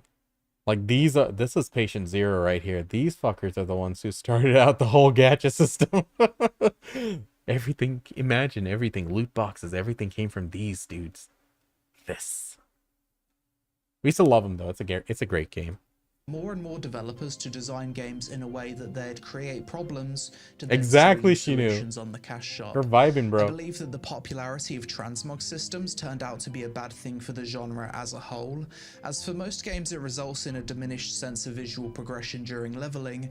That is so true. Because, like, I was playing Terra, right? I love seeing Terra Classic Private Server. I love seeing, like, every time I got a new piece of gear, I put it on. I look different. I like that. I miss those games where you're just wearing the gear and it's the gear. I mean, I get, like, WoW's transmog system wasn't bad. I mean, like, you have to go earn the gear that you're going to transmog into anyway. But then it's like, oh, wear this costume. Doesn't matter how your gear looks. We're not even going to make models for that. Such a cheesy and cheap way to do it. I'm looking at you, BDO. I'm looking at you, Throne of Liberty. As well as developers being incentivized to make the coolest outfits cash shop cosmetics rather than earned through in-game achievement. And finally, I believe... Meanwhile, RuneScape, where's the coolest cape? That's right, Inferno cape. Inferno Max cape. Where you get it? You bust your ass off. The MMO developers have for the most part taken the wrong design path for the past 20 years. The success of World of Warcraft resulted in many games taking the theme park MMO route, where MMOs are only as big as their latest expansion or content patch. Everyone's trying to catch up and get to the end game as soon as possible, and as soon as you stop playing for a few months, your progress and accomplishments have been invalidated by the new content. Yeah, that's one thing about RuneScape, right? You can go back anytime. Same thing in MapleStory, because, like, in MapleStory, there's life in the earlier stages. Well, after 260, so like 260 is a new starting point. Everything before 260 is a tutorial, but after that, you know, it's still a life at every stage. You still go through the same progression. You start with Absolab, Arcane Gear, you go for Liberated and stuff, and you're still doing the same shit. So there is life in MapleStory as well. So like MapleStory, RuneScape, Guild Wars 2. You know, there's few games that you don't have to, like, go that theme park route, and you can quit as long as you want and come back and just get started where you left off. Previous best in slot raid gear is now equivalent to that of catch-up gear, obtainable in a few hours. The rising popularity of old school RuneScape in the past few years has shown me that the design... Oh yeah, Knightson, like the Zuck Helm, the Blood Torva. Oh yeah, did you play Maple? Hell yeah, we were playing it last year. I stopped when I couldn't handle the dailies anymore. Life's just too busy. But when Maple Classic comes out, bro, I'm ready. We're going to go in hardcore. Every other game, we're going to pause and we're going to go full into Maple. Just for the hell of MapleStory. Path MMO devs should have taken was that of the curated sandbox. Timeless design where new content only adds to the world and doesn't invalidate the previous content. In all fairness, that is a difficult thing to do, and, you know, maintaining the entire world. I mean, RuneScape is a small game, right? I mean, like, compared to, like, one of the modern games, in the beginning they only had like a few team members and they did everything. But to support a massive world, you know, it's not easy. PA is a big company. In order to support Black Desert, they have a lot of people. So every game doing that, it's difficult to see some more RPGs trying that. But yeah, Stop Daily Story just got to me. Yeah, I know what you mean. But it's like some games which are theme park are fun. Like, you know, it's not a matter of it being theme park or sandbox or this or that. It's more of a matter of, is it fun? Is it taken care of well? If it's not doing well, are they looking to fix it and improve it? over the years, like keep fixing and improving things every few months, every month. Eventually, it'll get to a point where it's a game that people are proud of and say, "Hey, you should come and play this game." Not like us on BDO. It's like, bro, don't do this to yourself. There's better ways to go, man. Should they all be OSRS? Yeah, exactly. They can find their own path, you know? It's like, it's a matter of it being fun. It can be a traditional, you know, class-based Holy Trinity game, but it can still be fun. It can still be engaging. But that's one thing, like, they don't try to improve. Like, it feels like they don't try to improve. I mean, I'm sure there's some devs working on the game and still and keep putting out new content, but it doesn't feel like they're trying to fix the issues, you know? Like, you see a game like Wildstar Go, like there was so much life in that world, and then over the years they you know, they stick their head in the ground, and you tell them, hey, I'm in PvP, everything's just shapes on the ground, I can't see nothing, maybe you got to change that. They're like, no, this is perfect. You know, they weren't making any money. Hey, you got a little cash shop here, you know, you're free to play now, but you let us earn all the currency playing the game to buy everything in the cash shop. You're not going to make money like this. You're going to get shut down. It's like, no, we're doing it right. They get shut down. It's like, here's what it is, man. It's disappointing. Despite everything I've said in this video, making MMOs is clearly game development on extreme hard mode. These games take years to make, they cost the most to develop, and you're competing with older games that not only have 10 to 15 years of live content development over you, but they've also got heavily invested player bases that aren't going to be so quick to jump ship to another game due to years of time investment. No. Us in BDO, we're happy to jump to the next ship available. We're ready. We're waiting on the docks right now. Hell, even if there's just a log floating on the ground, I'll jump. We'll just come back home later. This is a little vacation. We'll come back eventually. And that's okay. I mean, you can always go and enjoy something new and come back to home and after some time. Definitely do that. Take breaks, you know, break up the monotony. Like, you don't want to just let the hours just days and months and years glaze by and not remember any of it, because that's what grinding in BDO is. Grind for 100 hours. How much of that time do you actually remember? But if you're doing something meaningful, you'll remember a lot more. Something new, you'll remember a lot more. Playing different games with friends, you might make memories. If you don't make any memories and you just forget anything that happened during those period, isn't that like wasted time? For the most part, I'm sure you get a little bit better in BDO. You get a little better gear, but for the most part, it's just wasted time. Huge MMOs from big studios often get cancelled. To name a few, we've recently had the untitled ZeniMax Online MMO get cancelled. Hytale was cancelled, even with the support of publisher Riot Games. EverQuest Next, the Marvel MMO. Wait a minute, EverQuest Next? Wasn't that years ago? Like 2016, 2017? They basically said something along the lines like, we're not doing anything different. It's like, wasn't even worth doing. That was a long time ago, though. Well, that's fine. The Riot MMO had to restart development. Blizzard's Project Titan was initially an MMO before being reworked into Overwatch. Then we've got countless Kickstarter. Oh yeah, he's just naming some of the older ones. That's fair. Like Chronicles of Valeria, Camelot Unchained, Pantheon Rise of the Fallen, and far too many to even mention that either ran out. I've heard these names, Camelot Unchained and Pantheon, multiple times. I never once looked into them. Were they ever a thing, guys? I never tried them. I think OSRS learned the lesson. They fucked up with EOC, and after OSRS release, they listened to the community and look where it's got them nowadays. It's not about OSRS, it's about how it's managed all those years. Exactly. For sure. 100%. They're finally pushing a skill through after years of begging. We're like, all right, fine, just one. They tried for years polling it. It always got shut down big time. And then finally the player base is like, all right, just this once. Let's see what you got. Out and playable. It's an EverQuest clone. It's not awful. I think it has a player base. Really? Okay. Should check it out sometime. of money, went through development hell, or are still in development. Is there any hope though? Are we ever likely to see MMOs become as popular as they were in the early to late 2000s? Honestly, I don't know. I'd always hoped that with technology improving, developers could... I don't think so. So like the player base now for MMORPG, the average players, it's not kids, it's adults, it's us folks with responsibilities. We have less time, we have less interest. I mean, we'd love to go back to glory days, you know, staying up all night raiding with the boys every day, but you know, times have changed, so I don't think it'll ever be. But I think there will be more MMOs that will continuously come out, and I'm sure some of them will stick eventually. But right now I'm not really holding my breath.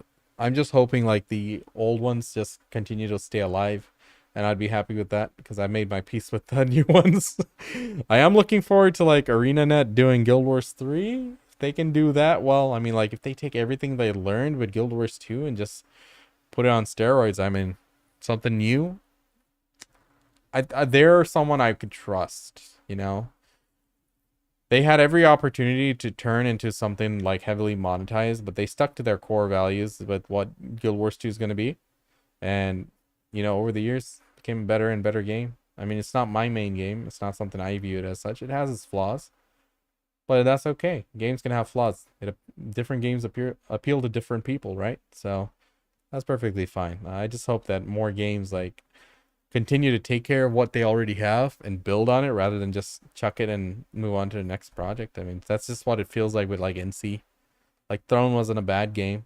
It wasn't terrible. It was so much fun, but the systems weren't sustainable. But you know, copying BDO combat, I don't think anyone wants to copy BDO combat. BDO combat has a lot of issues. I mean, like tab targeting games appeals to a lot of players. Like, we're used to BDO's combat, so we're spoiled, so we know what the height of action combat is. But think about it, millions of players are used to tab target games. Like, it's just click and point, and they're okay with it. The player base for MMORPGs are, you know, they're older now. 8 years ago, we were pretty young. We could handle BDO. We're just young adults. We could do it all day. Now, grinding for 2 hours, that tires me out, man. I'm sure I'm not the only one who feels it. I can't PvP like I used to. So, like, I don't think copying BDO combat is something they're even trying to do. I mean, I'm sure a lot of companies respect BDO's combat and think of it as like, wow, that's amazing. But I don't think they ever even intend to do it. Same reasons BDO players can't jump ship. I mean, for me, it's more of the history of it. I've been playing it for so long. It's a world that I'm used to and love. I mean, I'm happy to jump to the next newest MMORPG at a heartbeat, and I'll come back eventually. I mean, I'll say that. I'll be honest there. I'll play every other game, every other MMORPG that comes out. At least anything that I feel like it's worth playing. I don't want to like play something just because, like, I've turned down sponsorships for games that I wouldn't play. I took that Moo sponsorship because why? I play Moo. I played it in the past. I'll play it on the phone. But it's like there's games that come up and like, this ain't it, Chief. It's gonna flop. I just know it. But, yeah. For me, same Atlas. Oh shit, I forgot we need to finish this video. Potentially use AI to We're assist bad them at with this. coding so that MMOs could be developed in a quicker time frame, but I'm not too sure if that's the case because I'm not a developer. At this point, I'm aware that most of you watching this video are probably in your late 20s to early 40s. We're getting old, and a lot of us just want something to relax with after work and get that good brain feeling from seeing the number go up. You can still do that with the old MMOs, OSRS, Ultima Online Outlands, World of Warcraft, Final Fantasy XIV, Guild Wars 2, BDO. These are still fun games you can relax with. OSRS in particular is aging like a fine wine, and I've personally sank... Dude, it's this fine wine which punches you in the teeth. It's hard, man. It's sweaty. But you'll love it. I love it. I'll max someday. over 2,000 hours into it on my Iron Man this past year alone. In Buddhism, the second noble truth is that suffering comes from desire. Gratitude is also one of the keys to happiness. So instead of constantly looking for the next big thing, perhaps it's best to accept what we have now and try to enjoy it for what it is. But that's it for this video. To be honest, I just wanted an excuse to rant and ramble about the state of the genre after playing a few of these newer MMOs that seem worse than stuff releasing in the early 2010s. If you made it to the end, I appreciate you for putting up with me today, and also let me know in the comments below if you've had the same feeling of confusion about how some of these newer MMOs are failing so hard. Social media on screen, help us out with a like for the algorithm if you enjoyed the vid. Thanks for watching, and I'll see you in the next one. Bro, I mean, we were vibing with this guy. We were on point with like a lot of the things we were talking about on the side. Lazy peon, goat. Here we go. Here's a link in the chat. If anyone wants to check him out, please do go drop him a like there. Drop a comment. Check it out on your own time as well. I know I was rambling a lot, but it's a lot of things that, you know, is very much true. Why aren't you fishing, miss? Did I tell you to go stare at the wall for like an hour while we were watching that video? Literally just standing here. God damn it. I have to do everything myself. All right. Ah, for fuck's sake. Do I need to reset my inventory? Ah, I'm too lazy. I got inventory space. We'll just let her go.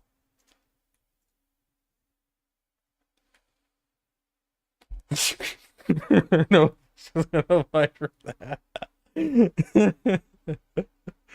Y'all are mean. It's self-aware. But that face, you can't blame her for doing it. It was aware enough not to scare the other fishies. Jesus Christ, that character is diabolical. You guys are mean. She's a good farmer. She takes care of my farm. She fishes all the fish.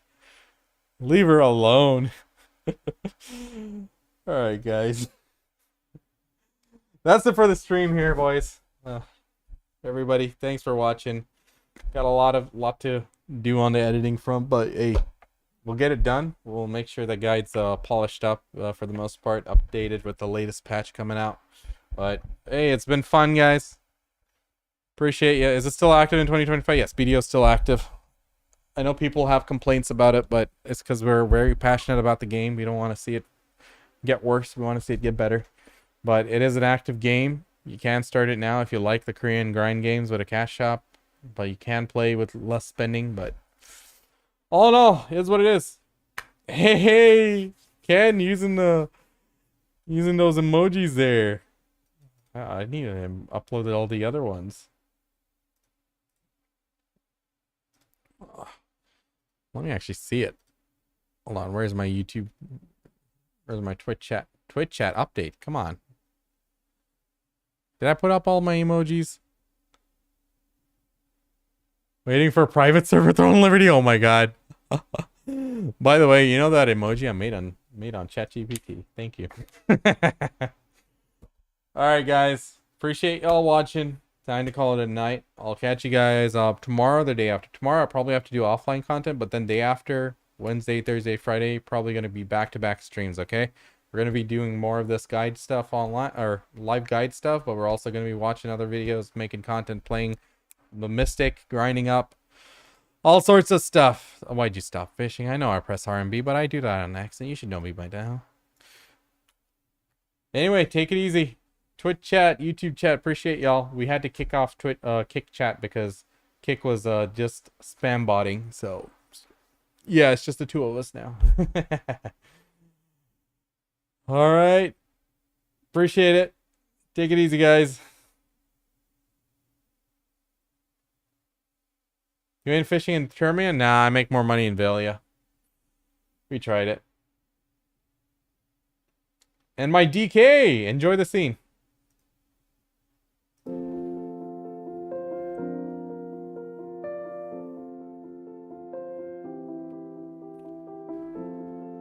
Time to get into Lost Ark, bet. Let's go get that freebies.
Whoops, stream still